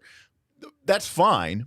But at least in the revision, I won't knock it too much because at least it's, hey, it's random. And then we can totally pick whatever order we want to go in. Because I've seen people say, well, I like defined initiative. I like rolling. I like to know that I'm a 15 and that person's an 11 because that way you don't have that analysis paralysis. And I go, so what happens when you want to delay? Right. Isn't it the same thing except you also had the added component of the randomness? So are people then there's a lot of 5e, like you said, fans probably they're just like, well, then we don't have to worry about that. So we just roll and Correct. My perception is really good. So therefore I feel like sweet. Now, I saw, I think it was Cian say something about it. It says, has anyone tried the speed factor initiative rules from the 5e DMG? You get a bonus or penalty to your initiative roll depending on what you want to do on your turn. Well, I have not. Sean, I don't know if it's Sean or because it's Ceane, but I feel like that could possibly be like Irish for Sean, but it's either Sean or Cian. But Probably a Dragonbane fan. Let's go. they've been around. They're in a bunch of chats. Maybe you could tell us. I will say this. That is not a 5th edition rule. That, like most things in 5th edition, that was taken from an earlier version of the game. And in the original version of D&D, 1st edition and 2nd edition D&D, you had modifiers to your initiative roll based off of things like your spellcasting and weapon speed factor. Yeah. Okay. So it was like an additional, not ability, but like an additional thing that you So, for tracked? example, to make it very confusing, in 2nd edition AD&D, you wanted a low initiative. Okay. Lowest went first. You rolled a d10, and then you would add or subtract modifiers. One of the things that you would add, remember, low is good, is your weapon speed factor. Okay. A dagger might be 3 or 2. A big two-handed sword might be like 8 Yeah, or makes 9. sense. Yeah. And so what ends up happening, everybody says that. They go, it's pronounced scene. Okay. All right. So I was kind of close. I said Sean, but scene. All right. So here's the problem with that. That is totally a reasonable. That's totally a reasonable way to do that, right? Because now what's going to happen? The dagger guy is going to attack before the big guy with the sword, but they still both just get 1 attack a turn. So, like, if the idea is that the dagger guy is so much quicker, unless you can kill him, then it doesn't matter. which mattered more when you were playing earlier versions of the game, and that could actually matter. But then when you get to the point where it's like, well, we know there's going to be 3 or 4 or 5 rounds of combat anyways, Then then it's just like, you've the speedy, quick dagger. And we both get 1 attack a turn. It does, and it's not the first blow that matters. It's the last. Now, that being said, as we were saying before, is that Fabula Ultima is great, except it can lead to analysis paralysis. And that leads me to what you have done in your 4th edition game. So I got 4th edition game for my family. Yes. Right. We talked about this, right? I got my dad, my wife, and 2 kids. Very minimal to 0 D&D experience, right? And we're playing 4E. 4E's got a lot of numbers, got a lot of math, lots of rolling in it, right? So I was looking at combat when getting into a fight, and I was like, looking at this system, what is this doing here, right? Because I have to explain this, right? And it's great playing with really new people because you kind of question everything that you're doing in a game because you have to explain it. Yep. And you have to explain why you're doing this. Explain to and someone why that's it's never important. played, which Right. means you have to really explain it. Right. And you're like, why is initiative important? I have to explain this to someone, right? So I go, why is initiative important? I go, oh, it's not. Right. So that's a problem. Okay. Like, okay, then what are we doing? Right. What are we doing here? Right. So, we're going to go through all this exercise. We're going to roll dice. Right. And again, it's not even just adding, which keep in mind, I have a 6-year-old who's good, but like 6-year-old. slightly better than you. So still problematic. Right. Depends on the game. PF2, gotcha. Right. But then they also are doing things that we take for granted, like where is initiative on my character sheet, right? Things like that. There's not an insignificant amount of time that goes into this, and it's another thing that everyone has to remember, right? My wife's trying to remember what Jinx shot does and when she should use that, right, versus something else, and now she has to think about fucking initiative, right? Yeah. So all this is going through my mind, and I was like, fuck it. Derek's right again. Now I need to fucking throw this out because this is garbage, right? So obviously, big fan of FU, and I was aware at the time that Amanda was like, hey, we're gonna change this initiative system because you're right. This is a lot of die rolls, and what are we getting out of it, right? But paralysis analysis, right? And again, I'm thinking about people who are still learning how to do the most basic things in a role playing game, right? They already have analysis paralysis because they have to think about everything. It's all new to them. It's all new to them, right? They don't automatically know that, oh, yeah, you should totally flank here and attack, right? They're exploring. And that's awesome. That's part of the fun of new players is they're exploring the game, right? But I didn't want to throw this other thing on top of it, especially when it doesn't fucking matter. So I was like, okay, all right, this is what I'm going to do. We're going to take the FU system, right? Where it's alternating activations, right? Player's going to go first, then monster, then player, right? And I liked how FU did the villain thing, so I kind of converted that, right? Because 4E has the concept of elites and solos. So I was like, okay, yeah, player will go first unless it's like an elite or solo, and they're gonna go first. Then it feels big and scary. Yeah, it feels big and scary, right? Yep, It's cool. I love it. Right? I love that actually. And then I was thinking too, like the one experience that all 4 of my players have is MMOs. Okay. Right. And I've used a lot of MMO terminology to explain things in 4E. Right. And my dad constantly going, oh, it's just like Final Fantasy. It's just like Final Fantasy. You know, coincidentally, you know, he said that so many times. I was like, you want to see Final Fantasy? And I passed over. He's like, this is literally Final Fantasy. And I was Why like, are we playing 4E? He actually loves 4E because at the end, you know, now we're going to tangent. I was like, so guys, how are you liking this? We played 3 times now. You know, my dad's like, no, I love 4E. Yeah. Like, this is great. I'm like, okay, cool. You know, anyways, so I'm like, okay, well, we'll think about like in an MMO, right? You got your party and it's the raid boss. It's not random who goes, right? The tank is going to go, are we ready? Okay. And they're going to go in, they're going to charge or throw their shield or whatever, and they're going to pull the boss, they're going to turn in, and everyone starts casting their spells and attacking, right? Like, it's not random. So I was like, why are we even doing this? It doesn't matter. It's like set almost. Right. It's so to get rid of the FU analysis paralysis, I was like, okay, guys, you know how I had you guys set your formation for going through the dungeon? Same thing. I'm going to have you guys set your initiative order. And when you're outside of combat, you can change this at any time. Like Okay. think of it like Final Fantasy, where you could change you can select 2 party members and swap their Seven's in Pokemon too. right. But the order in which your Pokemon come out. Yep. Right. Especially who started first. Which one starts first, Yep. and then which one But imagine you had to lock an order. Yeah. So your idea is like, oh well, we'll put the tank first. Right. Well, So they decided. they decided. Yeah. That's what I'm saying. They put the tank first. So Pappy went first because they're like, well, it's 4E and he's a defender. It makes sense for the defender to run in first and try to like mark as many people as possible so that the rest of us can do our thing. And I was like, yeah, that's a really good plan. And my wife, who's playing the leader, she goes last in the round because then she could see everyone getting wailed and go, do I need a buff or heal or can I just unload? Right. Great initiative order. Deeps are in the middle. Cool. This is great. And it was awesome because we had no die roll. There was no like who's going to go next or anything like that. Everyone understood what was happening.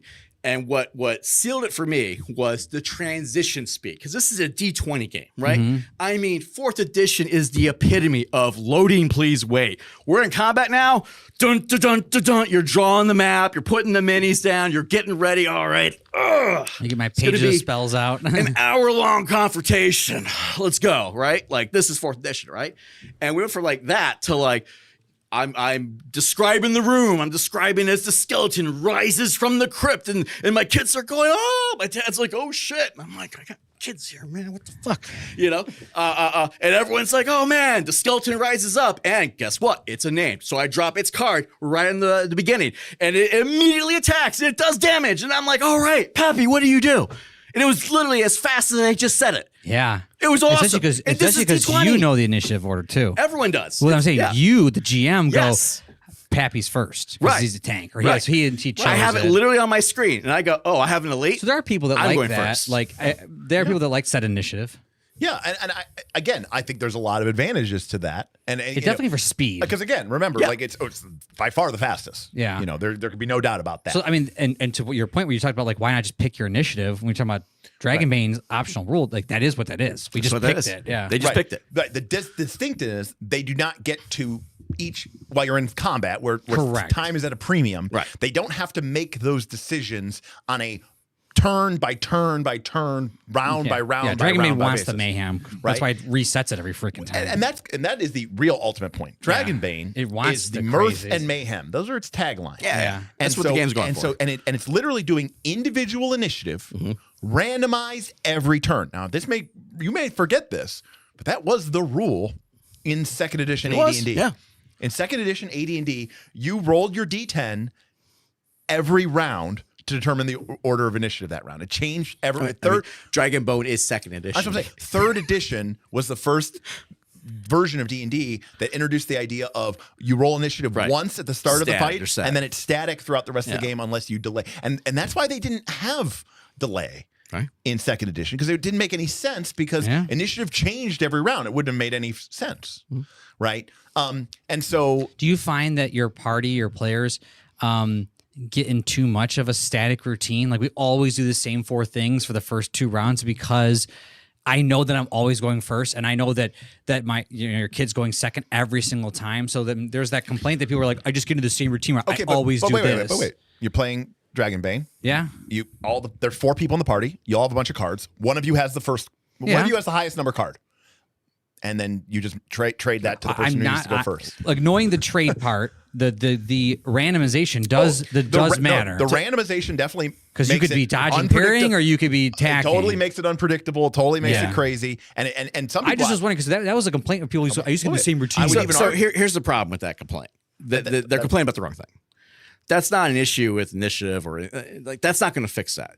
The issue there is poor combat design. Right. Okay. Yeah, because if the party can use the same tactics every single combat, then you designed a shit combat. That's actually a good point. Right. So that's actually a really good point. Yeah. This is how I always hit him with fireball. You can't always do that. Particularly in a game like 4E, which is very tactically minded. And again, people get 4E wrong a lot because they hyperfixate on the monsters and the rolls, which is cool. Don't get me wrong. That's like one part of it, right? The terrain and how you interact with that is very important, critical, right?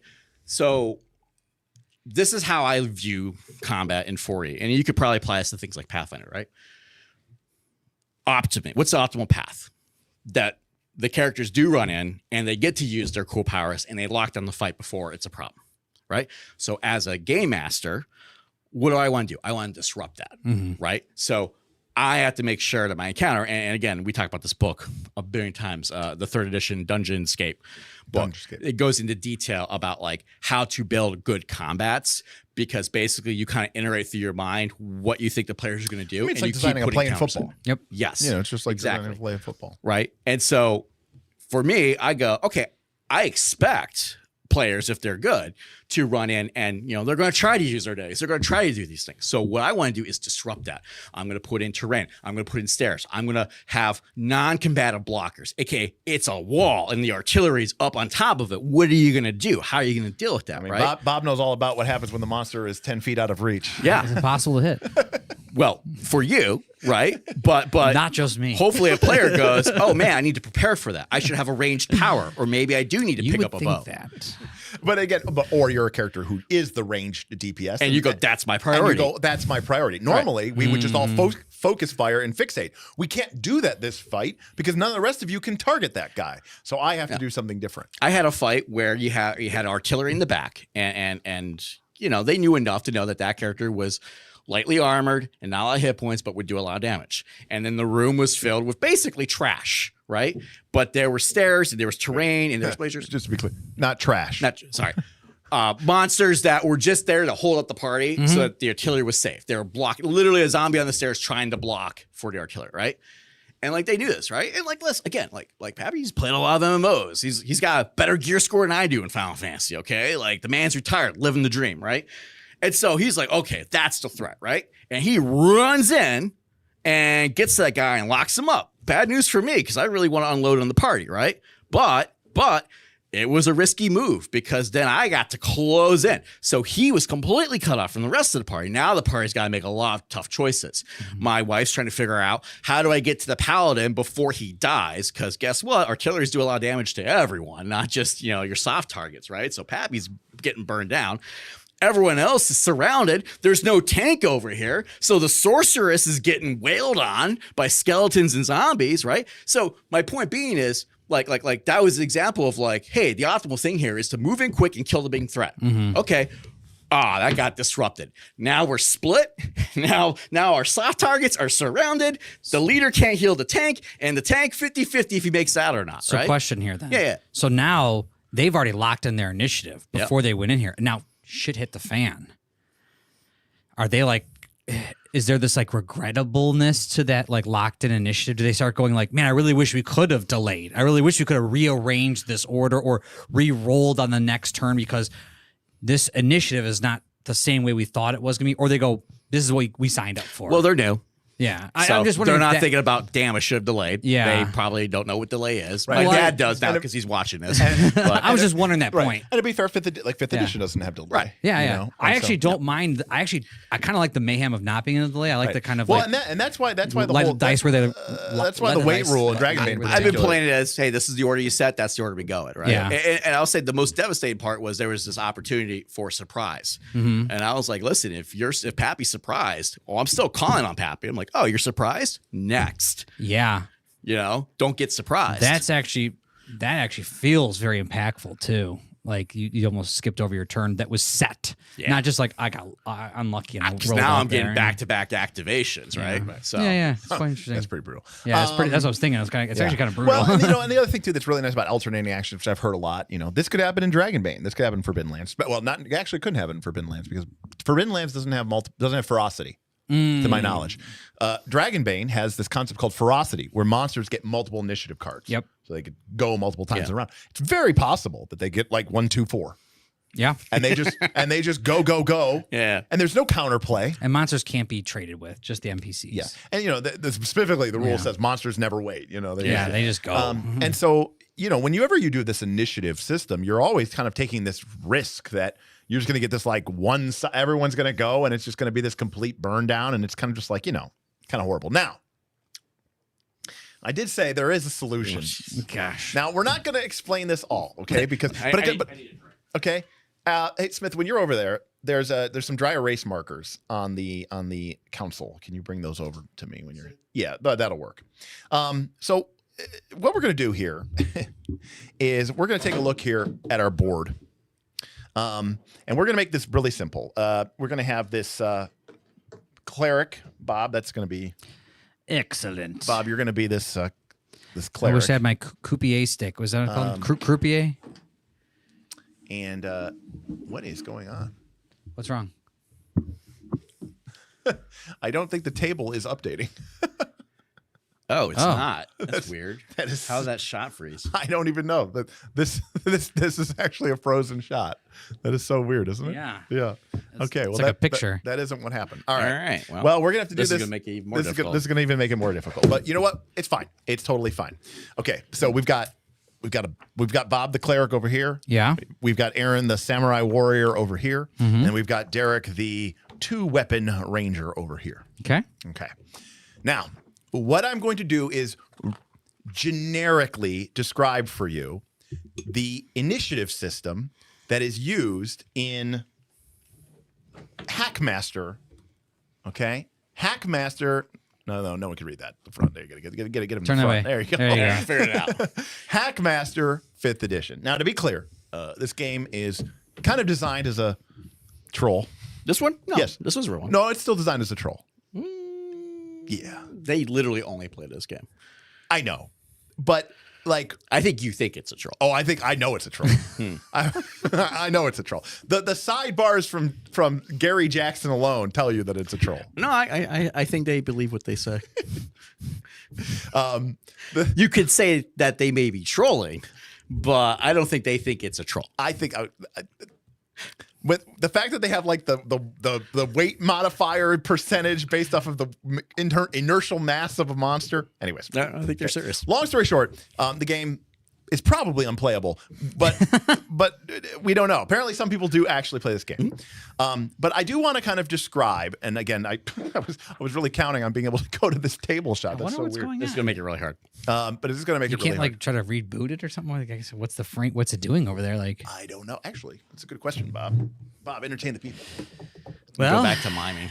oh, I don't want to do miming, but it's a good chance to remind everyone that if you're watching here, if you actually like what we are talking about, Oh, they do not. This is also Okay. This is actually on pace to be also our worst stream if you ever. don't Yes. like what we're talking about, you also think Derek is wrong, because that is a big thing. Then below below the video, there is a link in the description to get to our Patreon page, which gives you a myriad of options to join our Discord channel, which is actually what we have many conversations. We play lots of community games, including we had this conversation about initiative today, which is kind of what brought to this topic up for tonight. No, that is so odd. You actually pulled the power out, right? I did. All right. Then that's something Bob, on keep talking. that's something on the OBS. No, but like I was saying that, and right now I'm running a Dragonbane community game. I know that someone's running like a West Marches version of it. There we have 4E being played. We have Fabio Ultimate being played, which I'm very excited about. We're going to be playing for the channel. We're playing Forbidden Lands on Friday night, so that's really exciting too.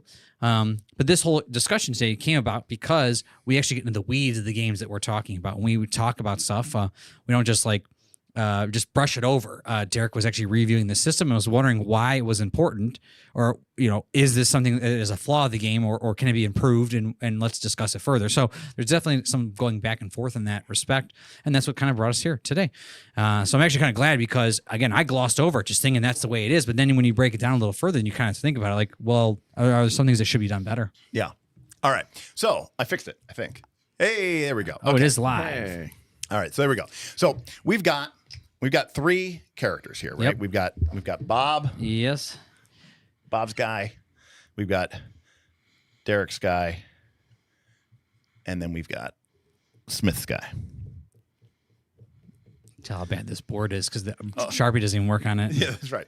All right. So Hackmaster Initiative is the most realistic way that you could ever run a TTRPG game. In the sense that not only does it include these concepts that people are always talking about, like reaction speed and how quickly people react. My character would react quicker and move quicker. But it also captures like what Scene was talking about like the weapon speed and shouldn't like the weight of my weapon matter? And it's like, right. Yeah. And again, absolutely. All right. In fact, the best example of showing you how their initiative system is mirroring reality is, do you know what they call their rounds?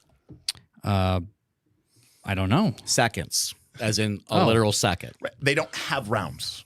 It's how many seconds it takes me to swing my sword? Yes. So, Wow. All right. so the way that Sounds and again, awful. This is just Oh, we lost the chat. this too. is just a It's fine. This is just a very generic way of looking at this.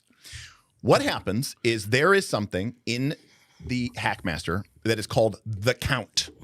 All right. And basically the count is the number of seconds that have passed. Right. So I would say starts count. at 1. It starts at 1. Makes sense. Right. Who's reacting in the first second. Right. And again, they call it the count. We don't have to call it the blinked. count up. But Right. yeah. And then guess what happens to the count up? And then the next one would be 2. And the next one would be 3. And so what's going to happen is the GM is going to start the Freaking count. long does this combat take? Well, Because it's almost like in real time. right. So, I mean, It's slower than real time because it takes me forever to It's count a up. real-time combat engine. but here's the thing. Here's the thing. On a, when it's what about what's your turn? Well, how far can you move in a count? Well, how far could you move in 1 second? I guess my character sheet will tell me. Yeah, probably about 5 feet. Okay. So, Bob, you are a human. Paladin. You can walk 5 feet. Yes, Sounds good. If you're jogging, you can move 10. I would jog in the combat. Well, you gotta I'd be start. sprinting. You can't start at a jog. You can start at a jog, but you can't start at a sprint. Oh. You have to jog for Right. a You have sec- to accelerate. You have to I accelerate. would like to accelerate. Right. So Right. So that would be what you would do on your Okay. what's called your base initiative. Okay, so- at the start of a combat, depending on the type of encounter, like if you're ambushing, leaping around corner, you would roll a d4. If it's a standard encounter, a d12. Does everyone have to have this book at the table at all Oh, times? absolutely. Now, this is why, again, I mean- it is a troll because they're like deliberately. Aaron's reading it in a trollish way because he's like trying to deliberately point out how horrible this is. Now, listen. I'm not gonna lie, I kind of want to play this. I think it'd be amazing. Okay. So wait, I want to make sure that people can understand this. All right. So what ends up happening is the GM is going to say 1, 2, 3, 4, 5. I right? walked 5 feet. Right? They're going to things. So how do we start the fight? Well, every PC and technically every monster or monster group is going to roll their initiative. Okay. Modified by your dexterity and wisdom. Modified by your dexterity, how fast you are, and your wisdom, how perceptive are you? How quickly are you assessing the combat? Is this Now, based example, off if you D&D have in a a- sense? no. D&D is absolutely nothing like this. This What is I mean, like, in terms of you have agility, strength. You have your dexterity, wisdom. D20. Yeah. 6 attributes. Well, 7 attributes. It's D percentage with a D20. Okay. Some things are. So your wisdom is a whole number and a fraction, or your attributes. So like the example here is Cabor has a wisdom of 11/23 and a dexterity of 1566, which obviously gives him a +2 initiative modifier, which is bad, and a -1 initiative modifier from his high dex, which is good. All right. That's probably PF2 again at Okay, this point. Wait. Yeah, except this matters. I'm trying to make a point that this is the initiative system that people want, but no one would ever play this. Okay, so anyways, except for apparently Smith. So there's a live play of this. You guys go look it up. Okay, so you, Bob, would roll your initiative die. Now, as Aaron was suggesting in the book, there's a whole table for what size die you roll. If you're ambushing somebody, you roll a d4. So let's say, is it low or high? That's better. It determines what second you go. It determines what second so you if you start roll a going. d4 and get a 3, and let's say there's no modifiers, you're going on second what 3. action you want to do. Well, wait. You're thinking too much about this. I thought you said it could take like a second to walk 5 feet. Watch. Okay. At the base initiative has to occur first. So watch. Okay. You roll your die. Yeah. You modify it. Okay. Your number is 4. Perfect. You don't need to tell anybody that number. That's your number. Aaron rolls. I got to remember to roll big enough. So Bob gets a 4. Okay. Aaron gets a 7. Okay.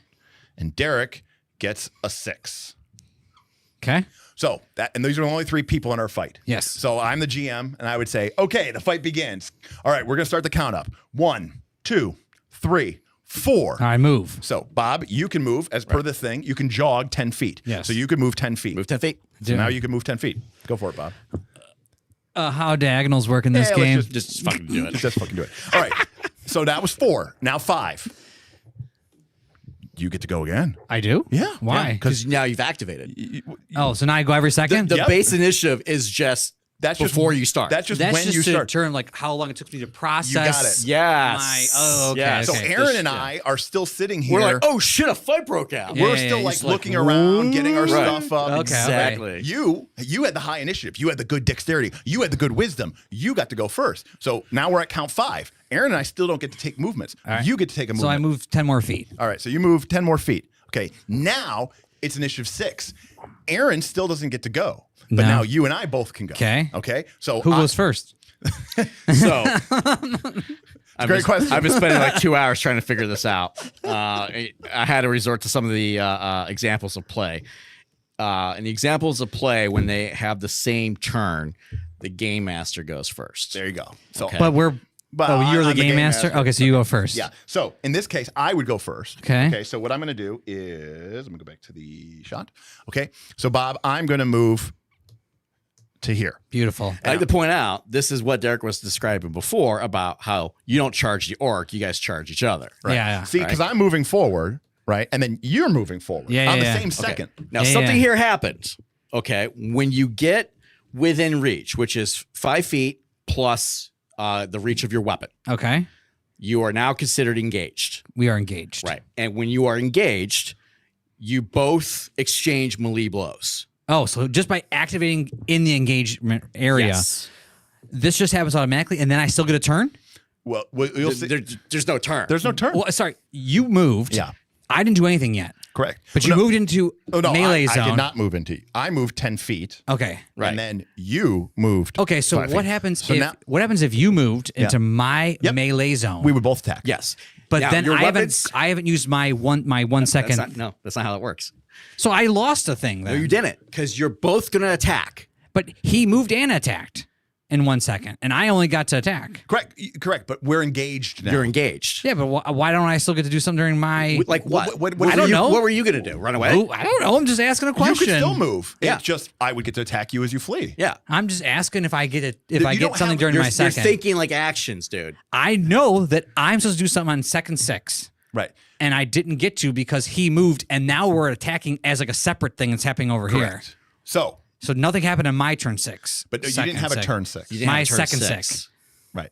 Second 6 You happened. could have given ground. You can. There's Okay, so there's things I could do. There's a Okay. high. We're giving you the high level here. Okay, because so this game is in depth. we attack each other. Right. So here's the so You can always move until you can't because you're dead. But this is also probably one of the biggest problems with this game is people they go and it's D&D and I'm standing in place and I'm Right. just and that's why it's so This hard. is why people think it's unplayable, because they're only used to fucking D20. Okay, so who attacks first? Based great on your question. reach. It's based off of the length Well, of your weapon. I look like I have a bigger weapon. You do look like you have a bigger weapon. Smash So- you with my mace. So that this is where where Scene's point about the weapon thing is. Remember, the count is 6. Okay. All right. You swing with your mace. Yes. You have the longer reach. You get to attack first. Yes. I get to attack second. it's truly second. It's truly second. Because remember, your blow would land first because you have the extended reach. But right? do you know what I get to do? It would be You're just swinging your Meaning mace. you could block or something, or no? Yeah, if Blocking I have a doesn't- shield or something, Yeah. I don't have I'm any. just saying, you it's not like Avatar where we all put our stuff into the pot and Nope. then whatever happens. Nope, happens. you have the bigger No, reach. You can in kill this me, second, and I'm dead. you are striking first because you have reach. All right, this Right. millisecond, I Now, crush you with yes. my mace. You attack on 6. Your mace has a speed factor. Let's say it's, I'm just going to guess, Aaron. Don't have to 4 look or it up. 5. Let's just say it's 6. Mm-hmm. Okay, so the speed factor. Oh yeah, Bob said he had a big weapon. Yeah. You said you have a big heavy mace. That's what it looks like. It does. You have Yeah. a big heavy mace. So the speed factor of your mace is 6. So you swing with your mace. The current count is 6. That means the next time that you can swing your mace is on 12. 6. Oh, plus so it's 6. like almost like the after Right. swing of My my guy mace. has 2 little short swords. So you attack me. Yes. You didn't kill me, let's say. you're tough. I stab you with my little short sword. Mm-hmm. My speed factor is only a 3. I get to attack again on 9. So you attacked here on 6, and then you attack on 9, and then we both attack on technically 12. at 12. Okay. All right. If I had an even slower speed factor, like 2, Oh, I would attack yeah. at 6, 8, 10, 12 before you get to attack again. Hopefully I have armor. Okay. And if Side note: one of the benefits the fighters get is they get to attack faster as they level up. right. And so what ends up happening is your big, slow, heavy weapon does attack slower. And my short little knives do attack faster.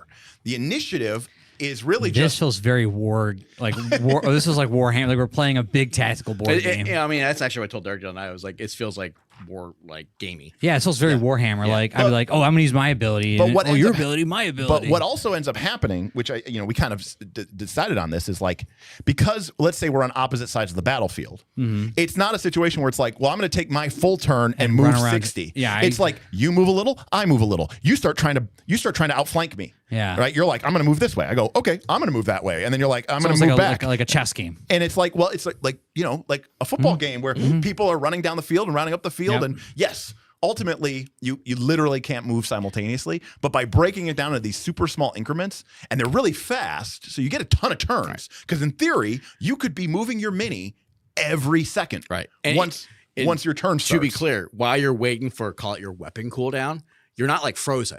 Oh, okay. You can still make tactical moves and do other Oh, things. so during that, so turn 7 or Right, so second so 7. so let's say I it's could bring my shield up. Right. Or you could fall back, or you could try to Okay. give ground, or you could try to reach. The point is, you can't That's not bad. bring up your weapon again. And it also means that when you have these really big, huge, slow, powerful I weapons. feel like one fight would be like enough for the night, though.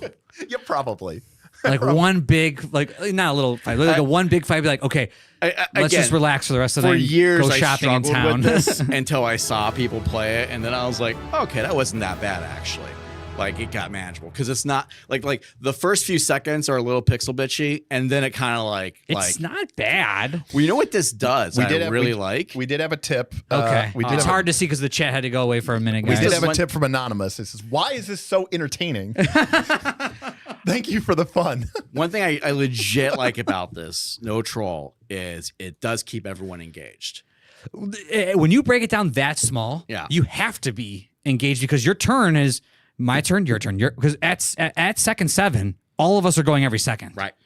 Yeah, And if right. there's 5 of us, Right. it's you, And to be fair, the way that the you. initiative works is it doesn't determine, oh, I go first every round. Yeah. There is no round. What it means is if you have a good initiative, It sounds tedious. you get to though. start moving sooner. It sounds like watching someone play high speed chess, like against a You know fast what? opponent. I'm sure I- it's like an acquired taste, or not everyone's gonna like it. you Like know? I said, one big fight would probably be cool, and then after that, I'd be like, Yeah. can we just go back to town? and, Yeah, like, my guess is shop? it probably does feel a little bit like blitz chess. I mean, Yeah. you could obviously take your time and make some certain decisions, but like the long and the short of it is, it is essentially a simultaneous version of initiative. I mean, you said walking's 5 feet. I mean, that could be like everyone's just doing this as we all like kind of and like blitz chess. That's what I'm thinking. Well, Like, but also too, no, but you know what it would look like? It yeah, would you're look- sizing up. It would look like, like, you know, oh, am I gonna come in? and you know, I could just see this like everyone kind like- of and well, the ducking other- and weaving. Well, there's reasons too. Like there's actually mechanical reasons for it. Like for example, your weapon speed. When you're not engaged, your weapon delay is halved. Oh. So like you ever see those movies where like they exchange a few blows and break apart? Like that's a realistic tactic, right? or like another thing that you could do what is happens? like, What happens with like a fireball being cast or some ridiculous? there's I haven't read the spellcast. Because it's like, do I have a Spells chance? have delay. They can be Okay. I was interrupted. like, can I run away No, from no, the no, no, fireball I'll- coming? I did give an example to I'll Skip tell- and Betty. I'll tell you how spellcasting works. Let's add a spellcaster to it. Because I was like, I want to run away from this fireball I'm Okay, right. seeing. Let's say that you have a spellcaster here. It's they finally get their turn. Maybe they were even moving, right? Yeah. The count's now 8. They start casting a spell. The spell will have a casting time in seconds.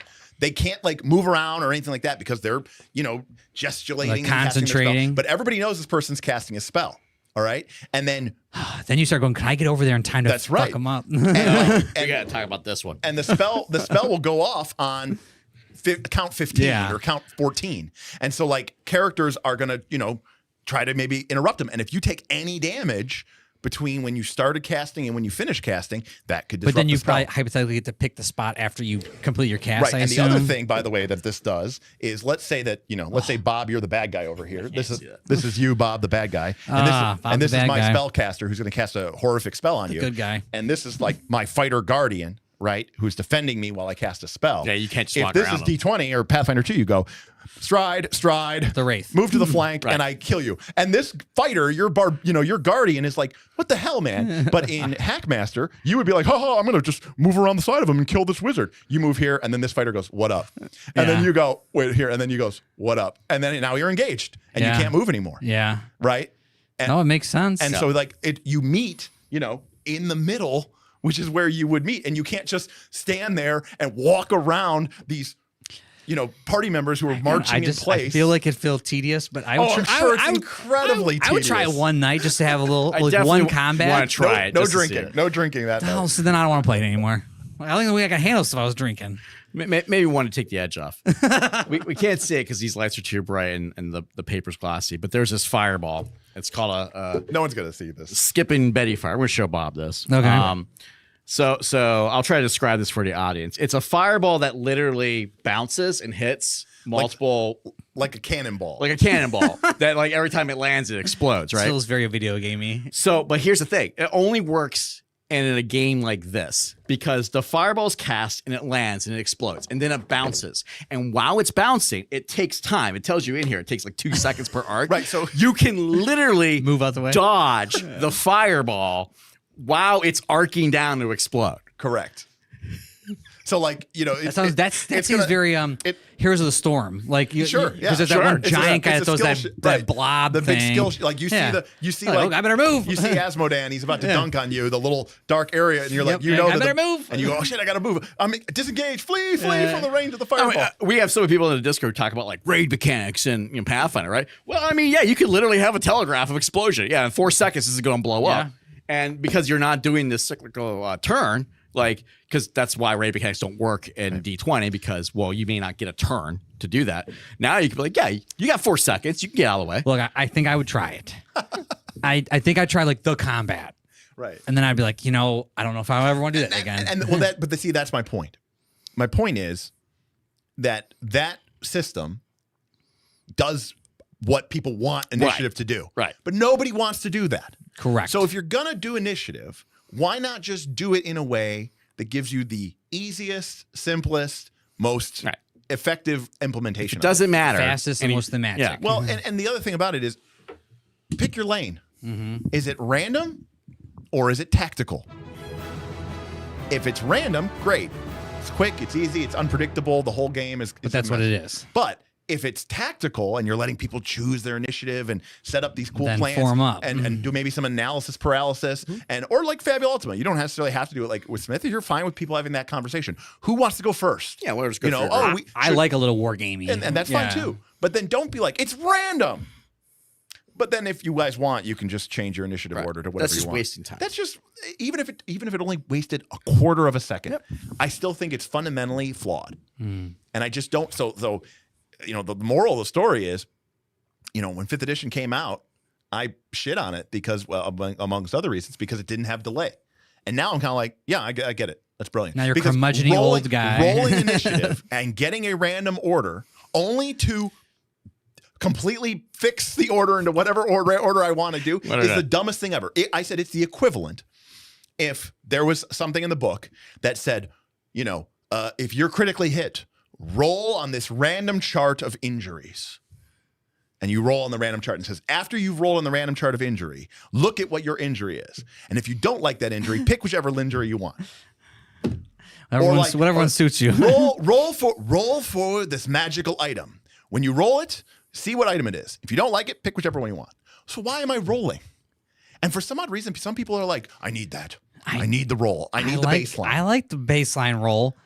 I don't know. I actually like chaos. So I kind of like that there's... Okay, chaos is good. Yeah. Don't roll and then ignore. Yeah, that's not chaos. That's what I'm saying. I don't actually like the pick. You know what that Ironically, this goes back to the ancient fudging conversation. It's fudging initiative. Hey, we rolled initiative. Yeah, but we don't really like it, so we're just going to change it. Yeah. Yep. You know? And it's like, okay, well, what are we doing? This book has strong opinions about fudging. I'm sure it does. And big, bold, red text. GM Scott coming in hot. $25 tip. Wow. And he says, Hackmaster mini campaign. When... No. Yes. I would do... It would be actually pretty cool if we had a couple of us and we just did an overview shot. It's freaking coupier sticks and just kind of like moved our guys around, maybe on the thing Lazy Susan, and tried just an hour or two of one combat. Here's the problem. It'd be kind of fun. I think it'd be goofy. You got to do a couple combats because there's a lot to learn. I don't want to learn it. I just want to do it once and then never learn it and never hold space in my brain again. Then why are you doing it? You literally just described these initiative systems. I want to do it to not do it ever again. I want to try that one just because I think it'd be fun to experiment with. And then I never want to remember it again. I still remember magic cards that I'm trying to get out of my brain so I can remember PF2 stuff that actually I don't even want to remember that stuff that's now. super useful. Golda Cat is get that out of my brain too. Golda Cat is lobbying for NR Season 3 Hackmaster. Go. I'll do it. That's the best one I've heard yet. GM Scott says... It's got all the soft skills for it. Speaking of Dragonbane, GM Scott says, deal the cards and then do combat. Don't swap. Yeah, and then Sean says, I essentially just toss a pile of cards to my players and I let them choose from them. Okay, and I'm okay with that too. Yeah. You get more analysis paralysis. But at least Sean is saying... Going through this whole, it's random, but then... And his players might not have analysis paralysis. They're like, we like doing that. Well, that's not the problem. Again, to be clear, however you do this stuff, it's fine. The issue is when you have this element that is completely fucking pointless, right? Mm-hmm. Let's randomize. Why? No reason, right? Like pick it, keep it only chaos, somewhere in between, but like don't like roll it and then like we're gonna like replace it. Imagine if a rule book said the way that attack procedure was: a monster had an armor class, the player has a bonus to hit. They roll a d20, they add a modifier, and then you compare it to the armor class. If it's higher, they hit. If it's lower, they miss, unless you want it to be something else. I was thinking more like, unless you want to swap with the other player's roll that he rolled. No, but it's just like... he didn't hit, but I want to hit. So I want to take his hit. That's how I'm actually thinking of the initiative would work. Okay. Have randomness. Example. Have randomness. Have choice. It's fine. But don't put randomness into your game as sort of override it. As sort of an illusion of randomness that the players can then override. Yeah. And then make it into a set, whatever set order they want. Because of the way that you can swap, you can basically come up with whatever. Now, yes, you know, you don't control, the monster got to go first, but the players are still just picking their order. So the random order of it and it doesn't cost them anything. I play my next game in a week. I might try it without the swapping. Though again, it was never really used, so why even have it anyway? Right. I think 1 or 2 times it got used. I'll just see if it affects anything. Well, and that's the other thing. A lot of people said, I want to test it out. A lot of people said it wasn't a problem. People barely used it. That just means that like, and that doesn't mean anything. That doesn't mean anything. Like, it's like if your car had a problem that it couldn't go over 100 miles per hour, right? There was a problem with the engine, and they go, well, and you're like, so my car's broken, and they're like, well, do you go over 80, 75? You go, no, and they go, well, then it's not broken. You're like, yes, it is. The fact that it doesn't like affect the way that I use the as long as it ain't gonna break, then we good. Oh, so then you don't mind that I'll sell you this car at full price? If you tell me a car, you just bought a new car. I really want Bob to bullshit his way out of this one. Bob, you just bought a new car, yes, and they say it has a fundamental flaw. Yes, there's a problem with the engine. It can't go over 100. It cannot go over 100 miles per hour. That's fine, and it's full price. It's full price. But you're saying the car that I bought, which is the exact same car, can go over 100. It's better. Is it better? Yes, because I can go over 100. When do you go over 100? Does it matter? Does it matter? It doesn't matter. That's my Okay, point. so you're Because fine. So if I want to sell that car to anyone not you, it's going to matter to them. So But see, that's why. So when someone goes, "Look at this BMW, could go 160," I'm like, "When am I ever going to do that?" okay, but so my there, point that is, all so that you is would have nothing. no problem paying full price for a car that has a fundamental flaw in the engine that prevents it from going over 100 miles per hour. You say it's a fundamental flaw. I say that you just talked about nothing that I care about. Okay, so you would pay full price, I would pay the price of the car for the car that does what I needed to do. which is the full price of the That's car. fine. Okay, Yeah. Because the car does exactly everything I need to do for the price that I agreed upon. correct. Yes. Right. And then someone else buys the same car Unless for you're the, doing a same, stretch goal. for the same price. All Stretch right, goal well, tinted windows. Dan says, Actually, that's a great point. If the Dan stretch says goal he- was you get the full car at 100%, would you pay more? No. So you wouldn't go for the stretch goal. You would miss the stretch goal. You would have FOMO. you would have FOMO, Bob. You didn't get the full car. Especially only if I was driving right next to Smith and he started going a little faster than me. Oh, I totally would. I totally would. Like, don't worry, kids. We can't keep up with Like, oh, Bob, you bought you didn't get the stretch goal? Yeah. I would absolutely go 120.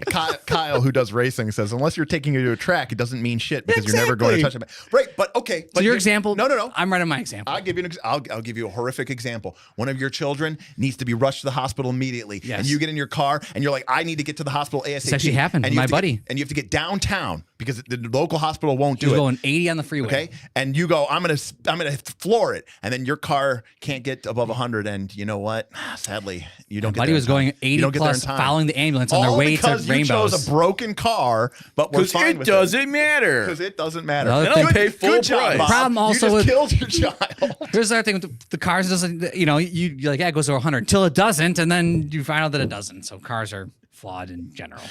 But I see your point in that scenario. Yeah, and all I'm trying to say is, that's awesome that maybe the initiative or any system in a game is kind of silly or kind of stupid or maybe kind of flawed, and it doesn't matter for you because nobody played. Like, for example, I was using the example. I know people were complaining about the fighter, using the fighter from Pathfinder 2. Somebody saying fighters aren't a problem in our campaign because like we have a fighter and they have but they took a 14 strength because it was more appropriate for their character. And so it balances out with the +2 bonus they have to hit. So they have the same to hit as everybody else. And I would say that's totally awesome. I'm glad that you're having a great play experience where the fighter doesn't overshadow the other melee characters. But understand that is not a point in the system's defense. It's just the fact that you are using the system. The system's good if you play it wrong. Kind of, if you're using the system badly or poorly. So, but yes.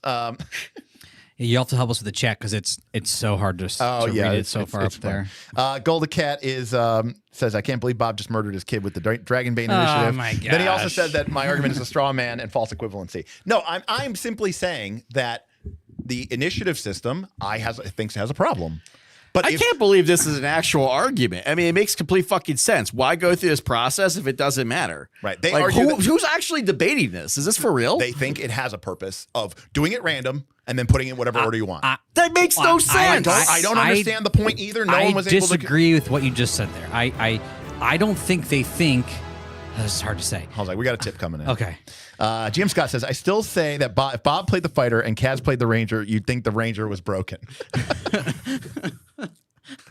Sick burn. Can the fighter get through the difficult terrain, air, or water?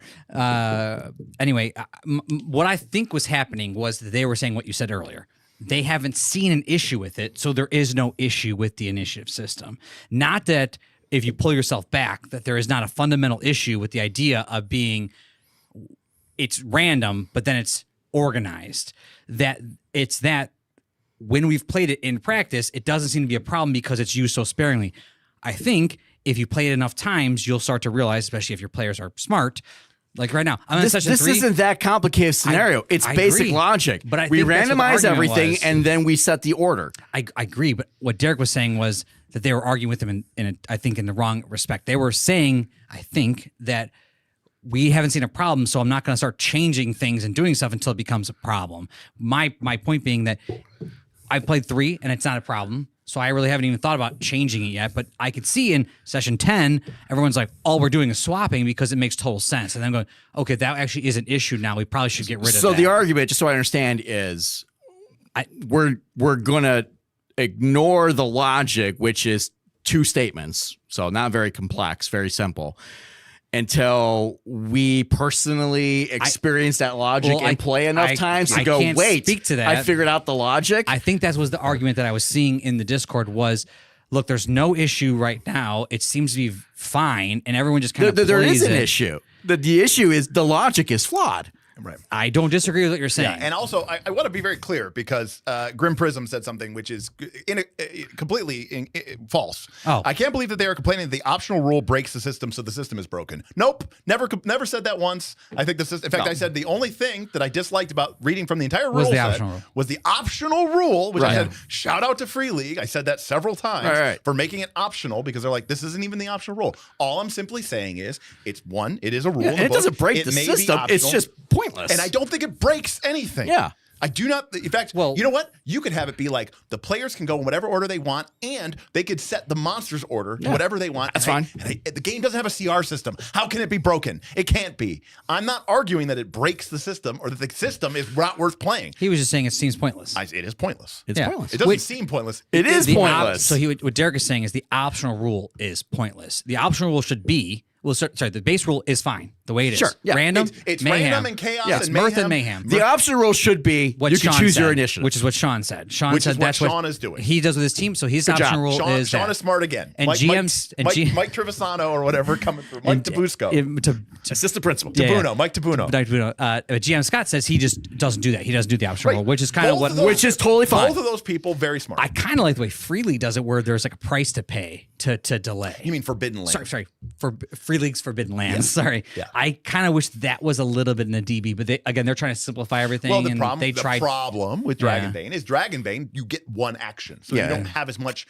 levers. And you get to move and attack, or you move in and do an action. But like in Dragonbane, if you had to use up your action to change your initiative, and then initiative is random every turn, what are you even You're doing? Playing Dragonbane, you know.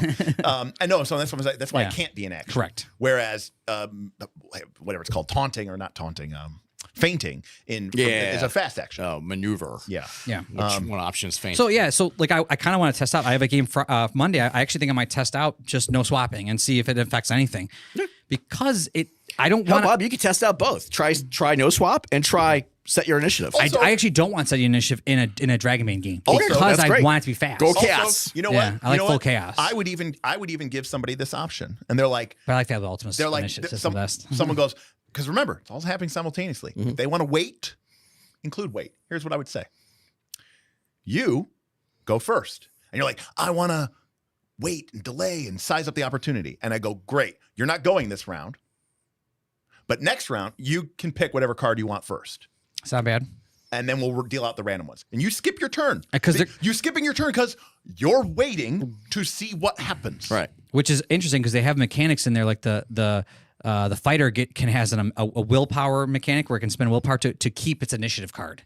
So when the next turn happens and everyone goes random, he keeps his. Yeah, cool. It's called neat. It's called the veteran ability. Yeah, that's a good synergy with what you were just saying. That's what I was thinking. It kind of actually has a place. Again, we're not complaining about the system. We're just complaining about the optional rule seems to be sort of weird. And all it did was it brought up a discussion about what initiative systems are today. And that actually brought us to this whole conversation about maybe we should actually talk about a bunch of different initiative systems and see. Like Smith's works really well for his 4E game. Fabulous Ultima's, I think, works really well for that game too, and I kind of like that. And the best one of all is Hackmaster. So listen, this is the greatest game ever made. No, it says that in the book. In the book, that's in the book. So Raw, So Raw, it's the greatest. It's the greatest game of all time. Is that like Rule 0? Roll -1. This is the greatest. Well met, friend. You've made it this far, so congratulations. And certainly, in order for you've chosen the greatest game ever developed by mankind, Hackmaster. This reminds me of like Elf, where he's like, "This is like world's best cough," and he's like, "Congratulations, you did it." So yeah, I mean, obviously we don't. Again, I kind of want to just play just to try that whole ridiculous blitz chess thing going on. But I don't know if I could. I don't know if I could ever play like you know how Cyber thinks Pathfinder 2 is a good game. This is what Cyber actually wants to play. I bet Cyber actually would like that game. He would fucking love it. Yeah. Actually, I bet Thresholds of Pain. Come on. But can you PvP it? Sure, of course, Yeah, of course. Would you need something to be able to see where you're like moving because it's so tactical? You mean PvP? Yeah, they would Not work PvP, PvP. by post. By post. Yeah. Actually, it's even better. You would just each person would move 5 feet at a time. I was thinking like you could really get in the nitty gritty. Well, it's funny. Like some of the example play, they literally have comics in here because this is made by the guys who do Knights of the Show. GM Scott, that is the player's handbook. There is a Game Master's guide, which Aaron has. It actually has no cover art. Yeah, it's Oh weird. gosh. And I got the Hacklopedia of Beasts somewhere. Yeah, that's what they call their best year, the Hacklopedia. There's no way that this. So I think Derek is 100% right that this is just a troll of a game. They are still call themselves making the best. splat books and adventures for Who this. is they? Is it 4 guys? Is it like people like us? that think It we're might just- be 4 guys, maybe 6. Yeah, it's Kenza Co. Hackmaster play by post. Each second takes 24 hours. I think one of the like windows like fell. Oh, I was gonna say they well, it's fine. We gotta take it all down anyway. I was like, what just happened? Something moved. Yeah, the set is starting to fall apart of its own accord, and we're just letting it happen. You're gonna get the ruined castle set here, real quick. Oh my gosh. Exile. So, anyways, okay. So, to wit, I like that. Hackmaster PvP. Each second takes 24 hours. Oh my gosh. so what have we learned? Oh my god! I hate all initiative systems. They are all flawed. They all have problems. All of them are imperfect attempts to copy. Even this? Wait, except for Hackmaster, which is probably unplayable. So, But it is the greatest game ever made. so Partially because it's unplayable. my thing is, pick a lane. If you want to do it random and chaotic and crazy, do that. And if you want to do it, have like a Fabula Ultima alternating activation, we can kind of war room and figure out which way. Do it that way. But the idea of being like, hey, let's randomize the turn order. Then after the turn order is randomized, We can delay. You can rearrange the turn order in Yeah, whatever that's way what is I'm hearing maximally from you is beneficial to mostly like random initiative, like rolling dice, even adding stuff, and then being able to delay is still the same thing as setting initiative, which is sort of like It's just more work. with an extra step. yeah, which is kind of Yeah, that's the entire problem. yeah. And I just feel Because like the other ones are just more concrete. And I just feel like a lot of initiative systems. And again, remember that used to not be a thing. Mm-hmm. That did not happen really until 3rd edition Right. D&D, and where you had the idea even of a set initiative order that would carry over from round to round.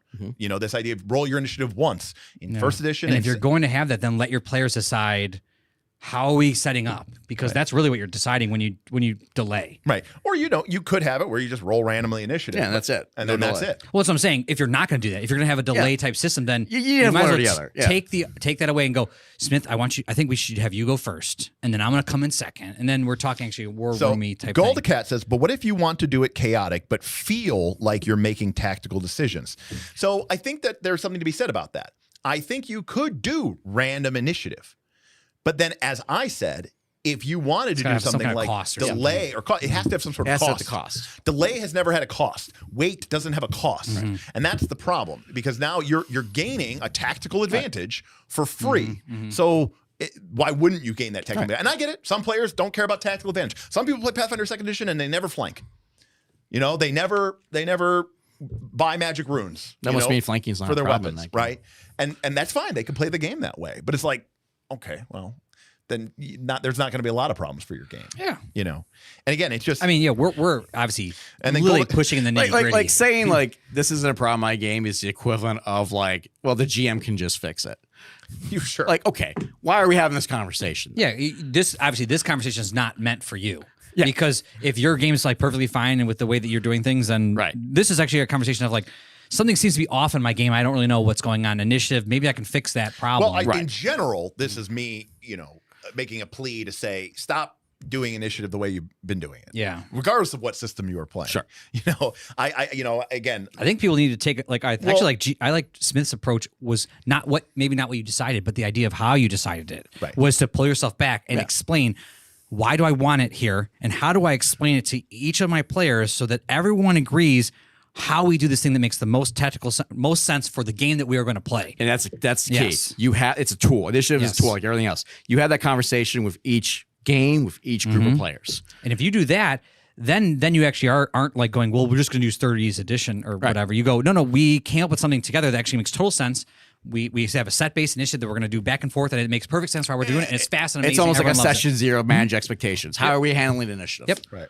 I'll also add that it may not. I think people trivialize it, but I do think that the amount of time spent. I think that transfer from whatever exploration mode Yeah. to encounter mode yeah. is a very delicate transition. You know, And I think when you can jump You got to check that vibe check. straight into the combat, I think that means a lot. I think people, I agree with you. They don't appreciate it. Yeah, and they sleep until on it. you do it and you go, oh, wait, we're in a fight now that quick. And you realize just how much better that was. You I like keep that PBTA. momentum. You keep the excitement going. The worst thing, right? Like imagine I described that room, that skeleton. And I'm like, all right, guys, hold up 15 minutes. I mean, everyone but my dad's got ADHD. Like by the time I set up the fight, they're like 2 of my kids are going to be in a different house. My wife's going to be watching television, and my Everyone's dad's got their going to be like, phones out. "So, when are you logging back into Final Fantasy?" The whole mood is killed. Versus, and you're hit, and it's your turn. Right. Yeah, that which is like, I mean, shit just happened. And again, I've described this even better because it doesn't. There's the role is pretty much instantaneous, but it's like in Fabula Ultima, you could describe the one-winged angel god thing coming down. The Latin choir starts playing. That's even better because you don't have like an attack or save, and you just you come down and the villain laughs. It's like heroes, you come to die, and I'm like lightning crackles out from from her head. 40 lightning, 40 lightning, 40 lightning. And that was her turn. Like it was just intro. And then I'm like, go. And no. And I'm like, well, no. Like, who's going next? Yeah, the transition there was so smooth. Exactly. It's like when you have a cut scene in JRPG and then it goes into the combat. But imagine if that was like completely smooth, right? There was no thing. But a lot of times you're in the cutscene, all of a sudden, like your stats just show up, right? And you're just smoothly into it. I think that matters. I think that's really important. And and again, I just feel like it just. Ultimately, the real truth of it is, especially in modern D20 games, where you have so many hit points and so much stuff. We've played Fabula Ultima. Those hit points go really quick. Fast. They go really quick. Getting hit for 40 could easily be like 2/3 of your life. Yeah. So in modern games, when you have 50, 60, 100, 200 hit points, the whole process of rolling initiative becomes even less important than it ever was. In fact, I would argue back in the day, earlier versions of D&D, up to and including 3rd edition, where you started to get more hit points. But not only were hit points low, fighter goes, hits you, you're dead, crit, you're dead, But characters had save or die spells. Yeah. Turn to stone.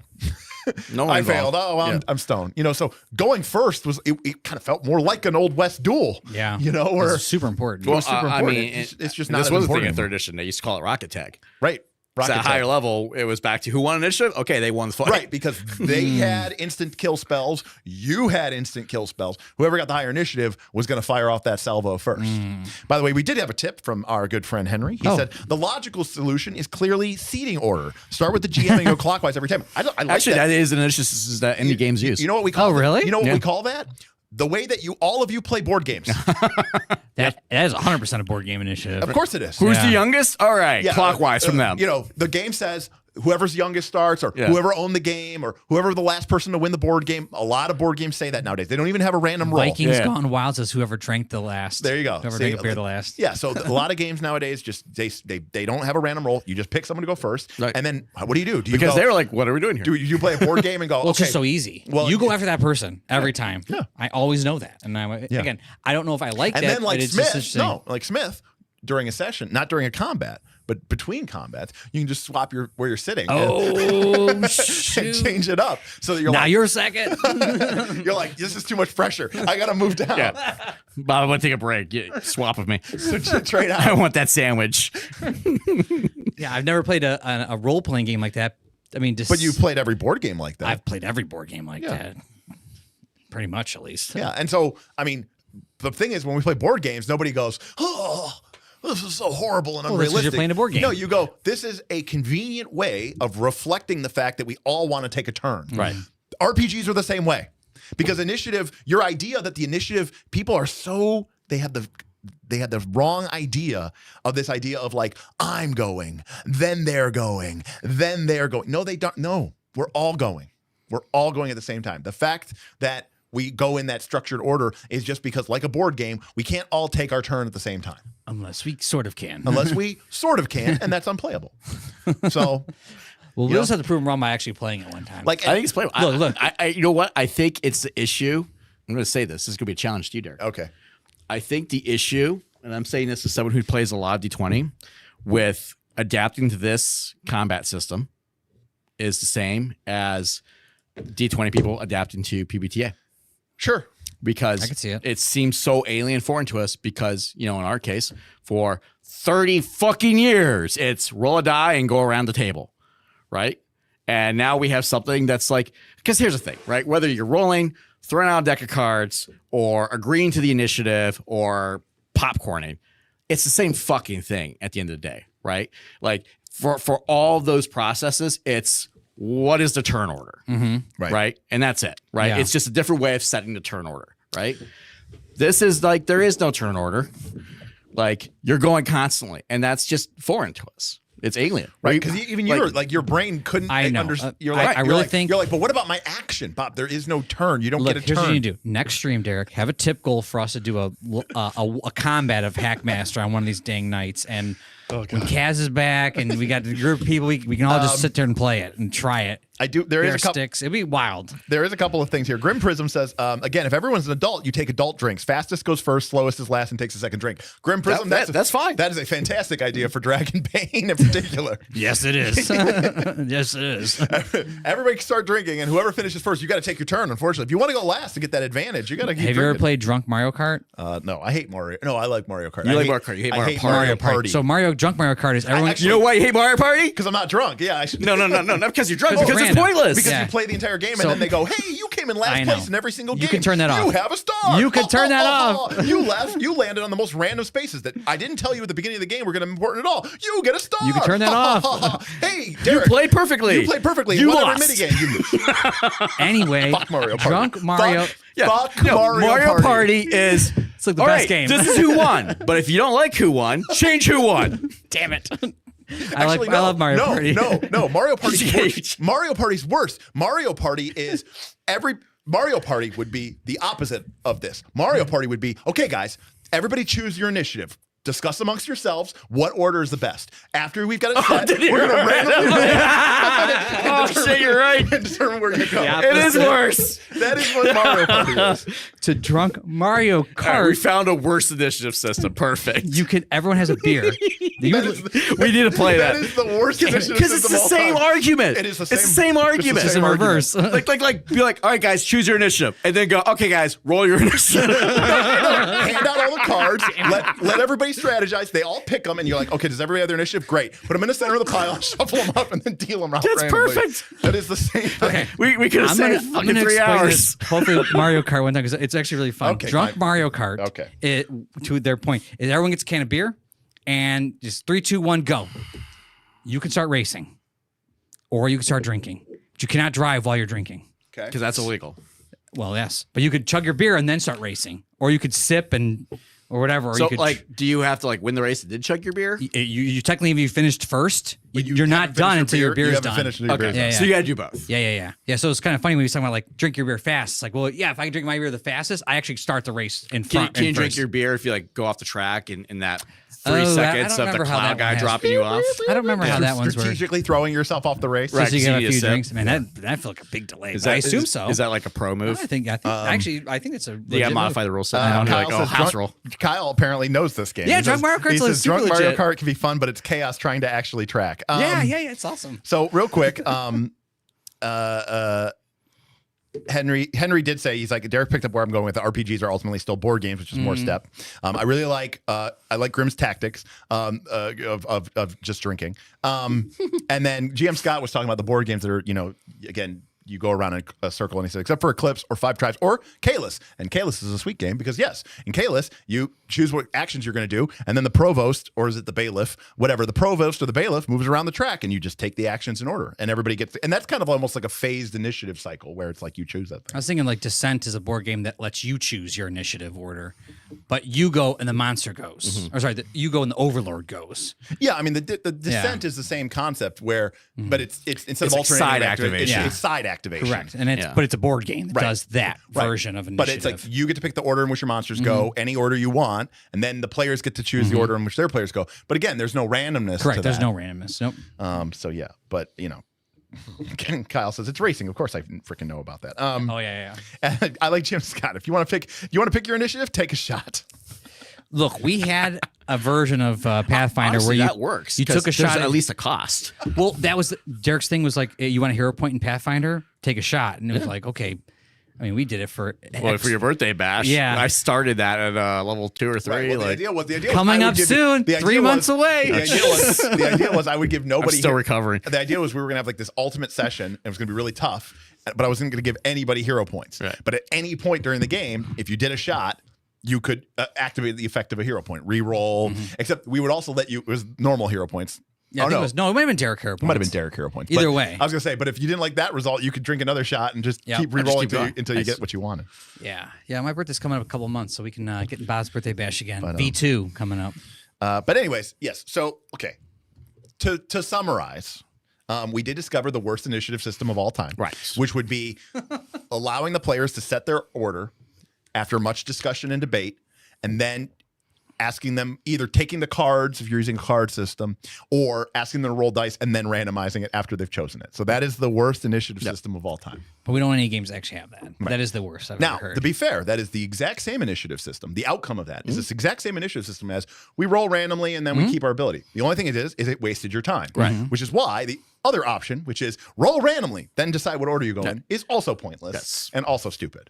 That being said, there are alternatives. One of the problems of initiative orders is the issue of simultaneity.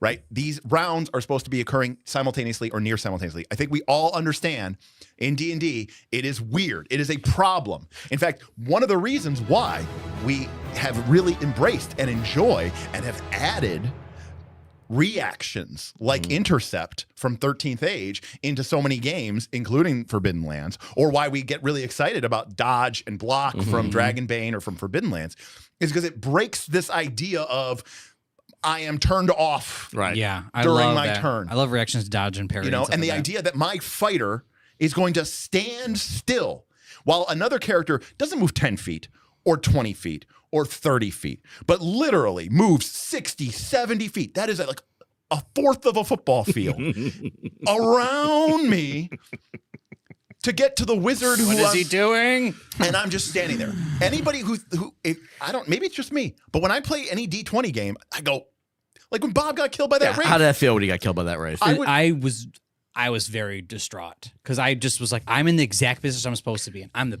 back of the initiative. We got our groups up here. I'm back behind the line. I'm ready to cast magic missile because wraiths probably are going to be the best I have against them.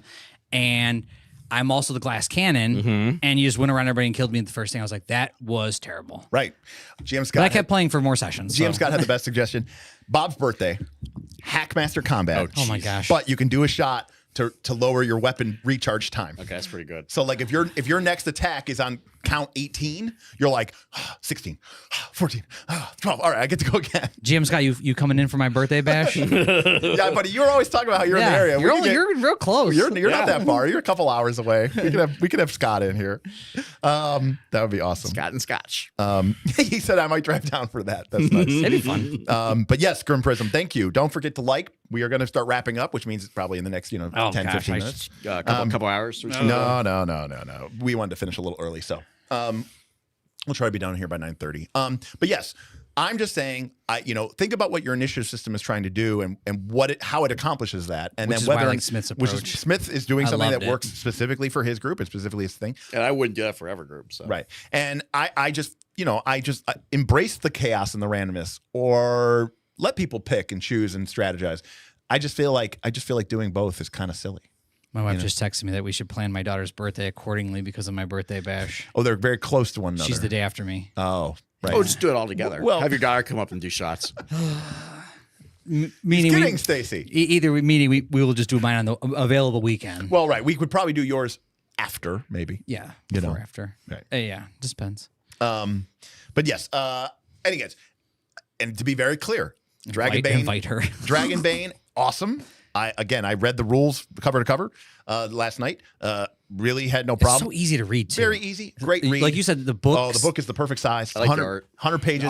Art's amazing. The art's nice. We're really. I was actually looking at the signed artwork by the artist today, and I was like, "What am I doing? Why am I looking at this?" Like, you bought that artwork. Oh yes. And I was like, "This is the kind of artwork that I like. This is probably my favorite artist right now." So no, it's great. I really enjoy the system, and I'm genuinely pleased, yet admittedly confused as to why so many people are really just vibing with this. Yeah, And I don't. I mean, I mean, it's I would great. say I don't get it. It's not a bad game. No. but it's just like That's not me. That's not me critiquing the game. Exactly. Like, why would you like this game? Right. No, I get it. It's just weird to me that so many people are looking at a mechanic, which is essentially an archaic second edition AD&D mechanic. One that was like not well liked. One that was fairly criticized. In fact, when third edition came out, a lot of people were like, when they came out with the DC system and your attributes give a bonus and you roll that D20 plus a bonus and then you had to beat the DC, people were like, oh, thank God. Right. This makes sense. I hated second edition because you're like, well, how hard is it to lift up that boulder? We got to make a strength check. Well, what about that boulder? Got to make a strength check. But that boulder's twice as big. Doesn't matter. Make a strength check. Wait a second. So you're telling me that I, with a 17 strength, failed because I rolled a 19, but the wizard with a 10 strength or an 8 strength rolled a 6, and they can lift up a massive mega boulder? That doesn't make any sense. And people Use the lever. People had a lot of problems with that. And then Dragonbane comes out.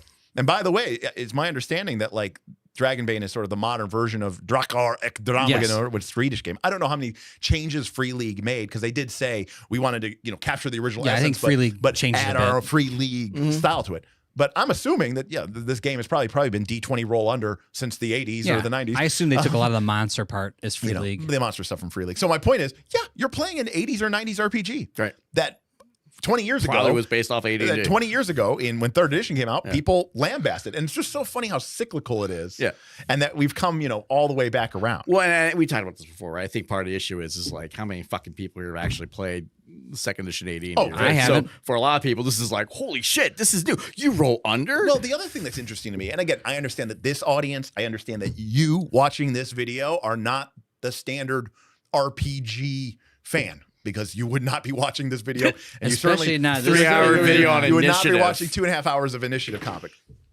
But this is everything that like people hate about PBTA. What do you mean there's no DC? What do you mean? Right. What do you mean? You just roll the check, and if you get a 7 or higher, you succeed. So I like PBTA. I know we got PBTA haters playing this game. I wrestle the moon. Whoa! I got a 10 plus. I succeed. Right? People just shitting on PBTA because they're like, there's no DC. But then you get Dragonbane, which is seeming to be very popular, not just even within our even with our community, but it seems like it's pretty popular. And I'm like, there's no DC. You can just roll. I like PBTA. Yeah. So it's not me that. So. I like PBTA and I like Dragonbane. No, and that's reasonable. Yeah. And again, we're not saying this game is remotely bad. Nope. We're more confused at the people who are liking it, why they're liking it when they don't like these other things. Well, and I think the reason why they like it, which is a good reason, is because they've realized that a lot of the RPGs they've been playing have been interesting, but not fun. not fun. Yeah. And now people are like, I just want to have fun. And they're like, I just want to have fun. In fact, one of That the I think you that started is to a realize that in fantastic- life, right? Well, Yeah. I mean, I realized that in my life. Yeah, that's what I'm saying. You realize that in life. You're not like, just Dragonbane, but like a good friend of the show, Alia, she said she was kind of really shocked because she's been playing Forbidden Lands, Right. Very similar. Yeah. Forbidden Lands, Dragonbane are kind of. I think it's like advanced D&D. it's like mirror images of each other. But she was really surprised because she found that she's like playing in a system that doesn't care about game balance. Mm-hmm. There is no CR table. There is nothing to look up. There's no severe encounter, extreme encounter. There's no concept of balance. You can't fuck somebody over because what does that even mean? What does that mean? There's no balance. I mean, clearly certain things are an advantage and certainly certain things are disadvantage. Mm-hmm. And certainly some monsters do more damage and some monsters do less damage. Dragons are always scary. But by and large, there's no way to tell if something is hard or not or right. There's no right encounter. And she was shocked, kind of, not shocked, but she was very like, I'm really enjoying. Not only freeing. not only running it, but like prepping it. Yeah. It's Oh, yeah. freeing. It's freeing. Because you're like, As a player, it's what- fun too. I'm going to build this dungeon. What's it? I don't know. Dragging some golems. Right. Is that balanced? Especially What when does you're- that even mean? Especially when you're rolling Yeah. on some random Because people table. wanna go to it. You roll on the Dragonbane, you roll on some random Oracle tables, Yeah. and you're like, oh, there's an ice cavern with a magical golem that was constructed by tinker gnomes to guard, Satan. yes, a demon. Yeah. And you're like, that's a level 1 party. What am I, You don't go there. You'd be looking at the, Yeah. no. But you would go, okay. I mean, they could go there. Yeah. Maybe they could be clever or quiet. Right. Or, Look, I don't, this is what we maybe did. they'll get all killed. I played. don't know. I played Sunday night. All right, we came to a farmer's place. Cows have been going missing. Trying to figure out what's going on. Them cows. Couldn't keep a cow out of this Look, place. we started talking about cows getting murdered. I instantly put the Bloodlords PF2 Real quick. Perfect. We did have a $4 tip from Casey, our good Oh, friend yeah, Casey, Casey. to hit our $50 tip goal of tip goal, which says roll low on initiative, don't hit first, hit last, tip goal, gold. Yeah. I loved it. All right. But what was cool? you, Casey. What was cool about that thing that happened was we started to get to the site and we tried to figure out what was going on. Figured out it was a troll, and I was like, I don't know much about trolls because I haven't like deep dived the bestiary in Dragonbane, but I go, I know they're a monster and monsters are scary, and we'll probably get wrecked by this thing. It sounds real rough, and they're like, well, I don't know if we should just hang out here. Like, we're like, okay, maybe we'll dig a pit trap or something like that. We'll try to lure it back. Look what we're gonna do. I don't know, but I don't want to be here when it happens. Like, so now we're trying to figure out like, remember, this isn't like, well, I know that it's gonna be level appropriate damage, so therefore, like, we could probably beat it. Doesn't matter. We have healing, right? Throw strikes at it until it stops Every moving. one of us is afraid, and we're trying to figure out how to do something without risking as much of our lives as possible. Can we like set up the trap and then like be away from it and like shoot with arrows? Like, we're trying to like strategically figure out how to do this if it comes, because we don't want to be around. And I'm like, this is something I'm not used to, because I'm used to, well, if it's a troll, we'll just run in there and just slash. I'll hit it with fireball. No, you do the mental calculation and you go, well, that's a TPK and we could never beat it ever. Yeah. Yep. Or you go, yeah, that's a level appropriate encounter. It's going to do level appropriate damage. We have access to level appropriate heals. Right. No one will die. We'll be fine. Yeah. You know, we could roll very, very poorly and someone might die, but the chance of that happening is less than 1%. Keep a hero point. Yeah. And if you got a hero point, so you're immune. You're immune. Yeah. So it was fun doing that as the player. I'm like, wow, could you imagine, like, because Edgel's running the game and he's just rolling this stuff random. Like, he just built this whole thing off of, he was using Toad and other things to build this place. And so he was like, yeah, there's a troll. I'm like, I really don't want to fight troll. Yeah, that's great. I mean, we might be able to win. I don't know, but I don't think it sounds positive. And I think we should probably go back to town, but maybe we'll dig this. And we came up with a good strategy, but I was like, then Foundry Forge decided to let go away. The North American Forge server crashed, so that was good. But either way, it's because all Forge games run off like a micro. So it was interesting to do something in that type of scenario, which was why I think there's some flavor to it right now, which I'm not used to playing. 'Cause I'm used to playing 5e or PF2, where I'm like, that's what we're supposed to do. Let's go fight this thing, right? Right. That's the next thing we're supposed to do, right? Which again, I know a lot of people dislike in 5th edition, but I love in Dragonbane, because I like it in 5th edition too, to be clear. It uses advantage and disadvantage. It calls it boon and bane. Same thing. But it's the same thing. And the reason why it's nice is a couple of things. Number one, and the game even tells you in the book, if you have 2 boons and it's like, and you don't have like an amazing skill, you're almost certainly going to fail. Yeah. But what I like about that is this idea of like, if people can have skills of like 15 and 16, like pretty early. Oh yeah. Like right after the first session or two, right? That means you have, and remember, there's no DC. Right. So that means that you have a like 80% chance of succeeding. Like you're legit in that skill. Before pushing. Yeah, you're legit in that skill. Yeah. You are legit in that skill. So I did the 40, I got an 18. A character 46 drop low. That's sick. And I got an 18. I was like, oh, I'm baller. In so this. like a character who has a bane and is rolling with disadvantage, it's not like a normal, when you think of like disadvantage of like a PF2 stance where you're like, this game is balanced around me needing a 10 or higher. Right. It's like, no, I need like a 17 or less. Right. So me rolling with a bane isn't actually the end of the world. Potentially even 2 banes. Right. I'm really skilled at this. This situation could get really fucked and I'll still be good. Right. Conversely, if you do have a low skill, you actually feel good at being skilled versus, oh, cool, I've put every feat into this. I am perfectly average. Correct. You in fact, you can start off with skills that are like at spot 4 and 5 and 6, aka you're like a 25% chance of succeeding. And I see people hit them every time. And have a skill that's at 75%. Yep. That's a pretty wide range. But the thing is there's no DC against that. So you know where you stand. And, and the other thing too is like, it's empowering. I think that's the other thing that people enjoy. There's no DC. You look at your sheet. We've always said this about Call of Cthulhu, basic fantasy role playing. Like you look at your thing, you go, I have a 76%. Yeah. It simplifies the process. You don't have to go back and forth. Right. There's no back and forth. I know what my chances are.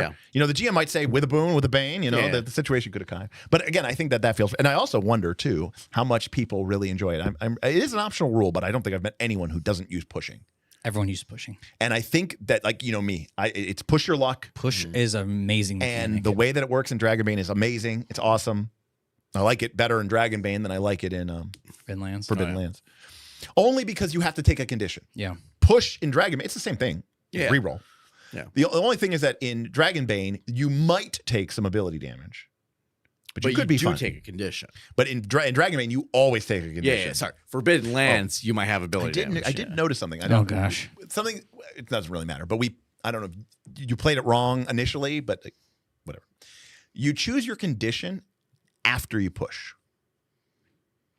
After you push the roll? Yeah. That makes sense. That's interesting because That's what the rule book says. So the VTT, you press the pusher. Right. You push. Well, because the question then came it up, asks you what you're going to pick. Right. Because then the you question roll came the up. dice. It's like, let's say I'm pushing and I have to choose a condition. I choose exhausted, which is for strength. Yeah. And now I'm about to make my strength roll. Yeah. Exhausted is marked. I have a bane. Yeah. Because exhausted is tied to strength. But I didn't like that for that reason. A little awkward. But the other reason I didn't like it is I don't know what condition to choose until after I know whether I succeeded or not. On the push. On the push. If I attack somebody. Interesting. So the VTT is doing it a little bit wrong. If I then. attack Well, somebody. is the VTT applying it? I don't or know. just I have to- asking you. I have to Yeah. look at that. Because it might just be trying to resolve it, and then it applies. Because, Yeah, for I have to example, look into that. If I attack, look, I like to play the characters, well, but I also, You're in you the know fiction. me, I love the fiction. If I'm playing my warrior, I'm playing my duck guy, and I attack, Naturally, I push. it would be the duck Well, guy. Well, that's Bob, why I made Bob him- made me play. I the made him duck. play the mallard. He was actually kind of sweet. Nicander of granted- Half Bay. Granted, I did say that was quacktastic a lot, and He was saying quack attack. Quack Quack attack. Oh yeah, like after Yeah, I no missed- map attack, just quack attack. I missed, and then I went quack attack. But the other thing, fucking gold. I also asked him. I said, "Do I have teeth? Can I eat meat? Yeah. What do I even eat?" He was like, "What do ducks eat?" But if what was that? Was it Otters even the eat. otters? Yeah. What do I even eat? the Ludo narrative dissonance that I had, was that I was like, okay, because we were playing it the way that Bob was describing, where you decide to push, mark a condition, roll it. I was like, okay, I'm attacking. I'm trying to save my buddy, or whatever, to kill the enemy. Well, if I pick disheartened, but then I hit, that doesn't really make any sense. Whereas, like, if I push, roll my die, miss, even on the push, Disheartened, then I go disheartened. Right. Whereas I hit, Now you can be exhausted. and from like meta, Yeah. I'll check the and from like a VTT. meta game perspective, I might want to pick disheartened because that's charisma. Sure. But I might go, hey, I hit. Disheartened feels really wrong here. Maybe I'll mark angry, or maybe I'll mark exhausted Correct me because if I'm wrong, but I just had to, I put all that I had into that blow. I thought Dragonbane had a thing like where when you pick something like that, it has to still make sense in the fiction. It does. Like It you does. have to explain it. The It does. GM can disallow your push. But the premise was that Bob was suggesting was that you have to declare that before you push. Sure, Like, sure, you have sure. to get the approval before the push goes through. But the book says that you pick the condition after the fact. Mandatory. So as a GM, you could be like, "Why are you disheartened? Oh, It doesn't make any sense." But GM Scott says, by the way, FYI, Hackmaster player book on sale right now, only $42 instead of the regular $60. Ugh. Actually, I should pick up another one. And Grim Prison says Reddit loves KOLC. They always have takes that follow the popular opinion. We Yes. really haven't been on Reddit lately that I've seen because I don't know. We don't Yeah. really talk about things that are popular. And Golda Cat. Yeah. I completely agree with you. I like it makes sense, God damn, it's such a great name. but Just every time I hear it, I'm A just Golda like, Cat. Yeah. but sickly. You're not a DS9 fan. No. I love it. But sickly is probably the hardest condition to use. Oh yeah. It's very weird. He did it. I know, but he said, was or you eggs. desperately try to find an excuse to justify sickly, and you have to bribe your GM to let it slide. It was legit though because he again he's playing Bastan. And so therefore he assumed he is the wolf version of Guston. And so when we got to the Like from Beauty and the Beast. yes, so the second we got into the No tavern, one gets sick like Guston. yeah. So one of the weaknesses is that he has to like eat everything he can get. It's like something weird, So right? you got food poisoning. So he went into the bar and goes, "I want 5 dozen eggs, or whatever." And like Golden Cat is great to play with. It was great, but he found out he only could afford 3 dozen eggs. So he ate those 3 dozen eggs. And he didn't have 5 dozen, so he's not feeling good. So he ate 3 dozen eggs. He goes on an adventure, and then he has to push his roll. And he goes, "You know what? think they're coming up. And he goes, I think I'm sick. That's fucking gold. And I was like, damn it, That's I gold. I mean, to be fair, like sickly is something love that it. I could definitely see, like when you're pushing like a exploration role or like you're pushing like a survival type role, you know, and you get sickly. But I do think that like you could make con exhausted and you could make strength something else. And then it might work a little bit better. I'm just. This is nitpicks. This isn't even like a problem. I wish I recorded that first session because but all yeah, I did was be in the beast puns the whole night. Like he was like, when I was a lad and like, you know, I was big as a barge. Like he was just making puns the whole night. It was wild. But yeah, GM Scott, that was a great example. Yeah. Like when we were playing Avatar, I agree. And your character got you got the condition of trapped or something like that. And in Avatar, in order to break out of the trapped condition, you have to mark 2 conditions. Yep. And GM Scott marked scared and then angry. Yes. Yeah. And that's what allowed him to break free. That was good. And anybody who is thinking of Avatar or even thinking of any sort of, you know, fantasy anime type thing, you could totally imagine that.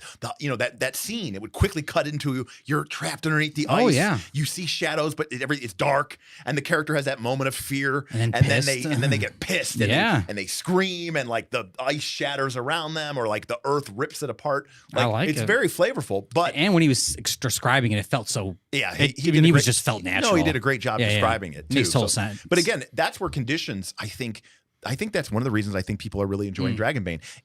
The pushing is a fun, literally push your luck mechanic, and push luck mechanics are fun, but it also adds just that sprinkle of role playing that is just enough to make it that sing. little role playing you're talking about.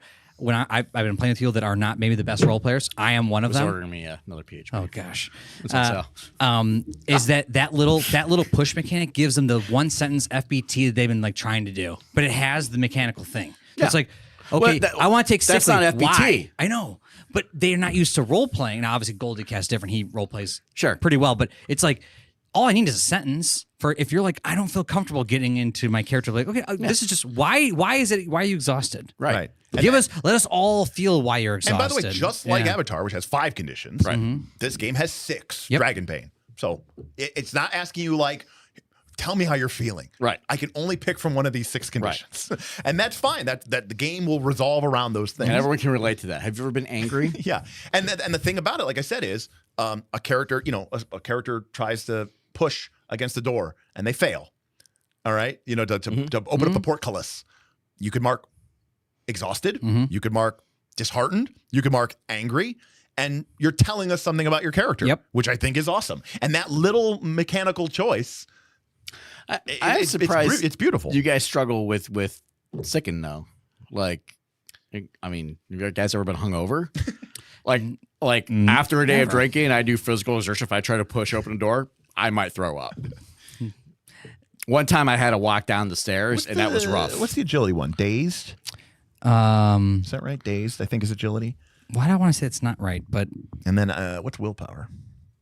Where there's afraid. You know what? I got it right here. I was like, there's afraid. There's sickly. There's exhausted, angry. Oh, we lost that. Oh man, you just lost all sorts of I stuff. just lost everything. All Oh right. fuck! I think his camera's dead.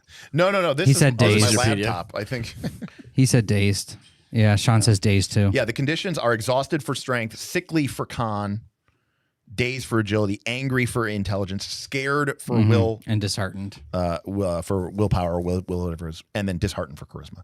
And so again, that's a great. It's a nice range. That's a great range. There's a lot of play there. And I really like that idea of you can just, and again, there's a little bit of metagaming, you maybe if you really need that strength and you're going to be fighting, you try to avoid taking the exhaustion. If you are a mage, do not be angry. Ever. But stay composed. But I think this is that moment where if it was like a normal game, you might go, someone's like, oh, I'm going to be angry and have all this penalties. And it's like, dude, why are you doing that? You're just, screwing over your character. But in this game, you go, look, I had to pick something. And this is the most appropriate. And you can't be mad at me for that. And everybody kind of goes, yeah, we get it. That's cool. Everyone that I've played with. And the game isn't balanced. Correct. It's not like you're fucking up the combat math. This thing is just going to kill us anyway. Everyone always, I see, does the head nod. Like when someone goes, I'm going to push, I'm taking exhausted here because this has actually been a really tough fight. And I missed earlier and I'm really feeling it. Everyone's like, yep. Yep. Does Dragonbane have the 3% chance every time you cast a spell, you turn into a demon and die? No, but there are magical mishaps which you can die. Yeah. Okay. Bob's saying no. The answer is yes. The answer is yes. Okay. Yes. Sorry, I should have asked you. Yes. You read the book. I did read the book. Yeah, but it's me reading the book. This is also very You true. looked at the book. He read the I book. looked at the book. I think I read it 1.5 times now. The difference is if you roll a demon, Yeah. which is a nat 20, which is bad, Yeah. then you roll a d20 on the magical mishap. Yeah. That's what I said. So if you get double demons. Right. To be fair, it doesn't. You don't get pulled into hell. Instead, you attract a demon from another hell comes dimension. to you. Yes, Yeah. the demon shows up within the next shift and attacks you. The details are up to the GM. So, close enough. I thought there was like an instant death one too in there. I mean, It's the FL characters showing up to kill you. You can age, and if you're already old, you become super frail, and you could die. It's permanent. Yeah. You can That's legit. you can get younger. You can age Do you backwards. get your attribute points. You can. Ooh, I don't know. You can turn back into an animal, and you can't speak, but you maintain your mental acuity. The spell also affects a friend or an other unintended victim. Oh boy. You're blinded in total darkness. You're struck by amnesia, and you forget. I love the way this is phrased. You are struck by amnesia and forget who you and the other player characters are. This effect must be roleplayed. Must be roll. That's in the rules. Role-playing. I don't even know why I'm here right now. Bye, guys. Bad role-playing. That's some great role-playing, Debbie. Anyways, but I really like that. And so, Magic and DB is really fun too. and DB, you need to spend willpower to use magic too. So it's very similar in that way. But yeah, it's a very cool system. I just think that I think the reason people are really grappling to it is just because they've been playing a lot of games that are more focused on being interesting and not necessarily focused on being fun. Yep. And being able to step, and then there's a guilt. Maybe not for the super thespians out there, the people who literally just get together, play role playing, and then they shouldn't be playing D&D or Pathfinder 2 anyways. But if you're like a legitimate, what I would call like a legitimate TTRPGer, not a super narrative person, not like a board gamer. I mean a TTT. You know the rules, you know the game, and you feel bad for making a shitty, dumb decision that in a balanced game might get you and everyone else killed. Sure. And you're like, I don't want to put myself into that situation. So suddenly when you're playing a game where the CR system doesn't exist, nothing matters. and nothing kind of matters, it frees you up. I mean, it matters. That's the cool part. It's not just pointless FBT. Yeah. But it's not like you're like, the group isn't like, well, that's great. The fighter can't hit now, and that's the end of the, that's it. Right. Now all these CR balancing things, we're never going to be able to beat it. We'll get TPK'd. It's like, well, no, not necessarily. And I think that's really, I think that's really important. I think that's great. Yep. Okay, I think that's going to do it. That was a good 10-minute wrap up here at 9:30. By the way, Henry did tonight's last call. Just tested Foundry. It does apply the chosen condition after. Got it. the Okay, push because I roll. know it asks you before. Yes. So that is interesting. Yeah. That's good to know, though. Thank you. They Thank probably you, just Henry. missed that So nuance. I don't like Yeah. that it's asking you before, because I want to know. You want the nuance. Yeah. I want to know whether I succeeded or failed Yeah. to make my decision about what was the effect of this push. Yeah. Because I very easily could see myself becoming one type from when I succeed with the push versus a different condition when I fail with the push, because I think that would more resonate within the fiction. I mean, you could do it manually. Me You just roll a saying, D20. I'm disheartened, but wait, you pushed yourself and hit and saved the day and you killed the monster, and you're like, then you have to kind of like back into it. Well, I was thinking about how it took all my effort just to be able to kill it, and it kind of made me doubt myself. Like, you could figure it out. Yeah. Everyone I've seen does it like off the narrative of the whatever's happening before that, and so that's why I think it's Grim says another weird. reason tabletop is superior to virtual. No arguments here. No arguments. Ain't wrong in that. That being said, the Dragonbane Foundry module, the premium one, is the tits. It's pretty nice. It is really nice. It's very nice. And I will happily, I get it. We were all spoiled. Pathfinder 2, right? We were spoiled. Paizo was spoiled. Everybody was spoiled. Hey, there's this dedicated group of like insane programmers who are going to like code the shit out of this game completely for free. But that is not the case for a lot of other games. No. And they're pretty janky at times. And so I'm fine paying $25 or whatever it is for the Foundry module to be premium, to have all the art assets, all the rules. So pretty. Beautiful integration, and it just hums, especially with Dragonbane, because you're getting the core box set, which means you're getting all the rules. Oh, yeah. There is no distinction. You get all the rules in the box set, but you're also getting the Valley of the Mists or whatever what's the name of the campaign? The Secrets of the Dragon Emperor. Secrets of the Dragon It's Emperor. in the Misty Vale. In the Misty Vale. And that's like 10 mini adventures in one. And it's just, and you get all the maps, and all the details, all the quests, all the treasure. $25, that's a good deal. For $25, it's pretty good. I mean, you could easily get half a year's worth of play out of that. I got a sausage egg McMuffin and a latte this morning. It cost me $18. Yeah. And that was going to McDonald's is a little Bob, rough with their price. What is with McDonald's? Inflation? That's bullshit. Inflation. Prices have never been higher. Inflation. Or profits have never been higher. What do we say? It's inflation. Yeah. You know, I don't. Actually, what's funny is It's your billion. each McDonald's is able to set, each owner of each McDonald's is able to set their own prices. Well, they apparently doubled it. Because there are certain locations, and I can tell you where, that are much cheaper than others. All I know is I haven't been to McDonald's in a long time for breakfast because I'm usually not up at that time. I went there within the last month, 2 months, and I got a bagel sandwich and a hash brown and an orange juice. Yeah, and it was about $20. It was like close to $20. Yeah. And I was like, never again, just never again. I hear you. I stopped at the one on Eaton on the way to work because I was going to the office this week. And I was like, what the fuck? Never again. Well, then it sounds like I'll be out of a job soon. And No, you won't, because there was a line that wrapped around the building. So I'm busy still. yeah. All right. That is going to do it. Thanks everybody for kicking in. You know what? This was good. This was on track to be our worst.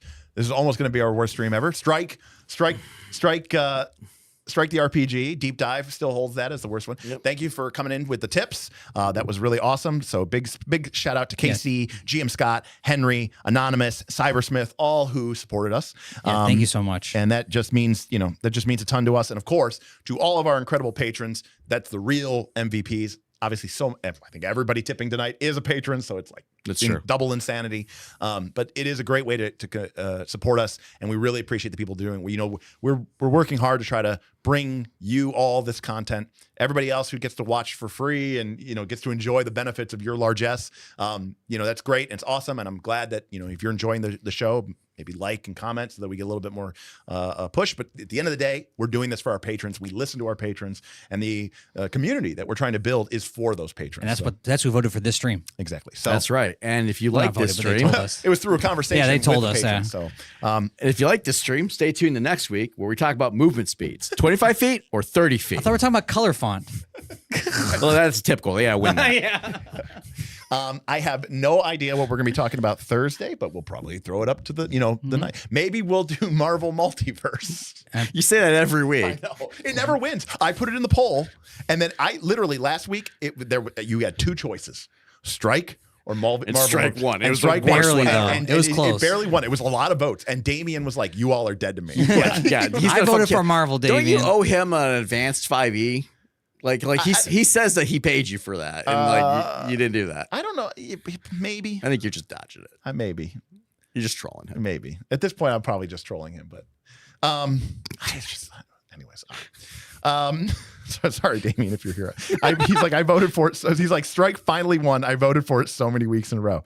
And Boothby started playing the Marvel Multiverse game. So, oh wow, yeah, I saw that he was playing that the other day. All right, well. Thank you, everybody, for joining us, and we'll see you next time on Knights of Last Call. Bye, everybody. Peace out.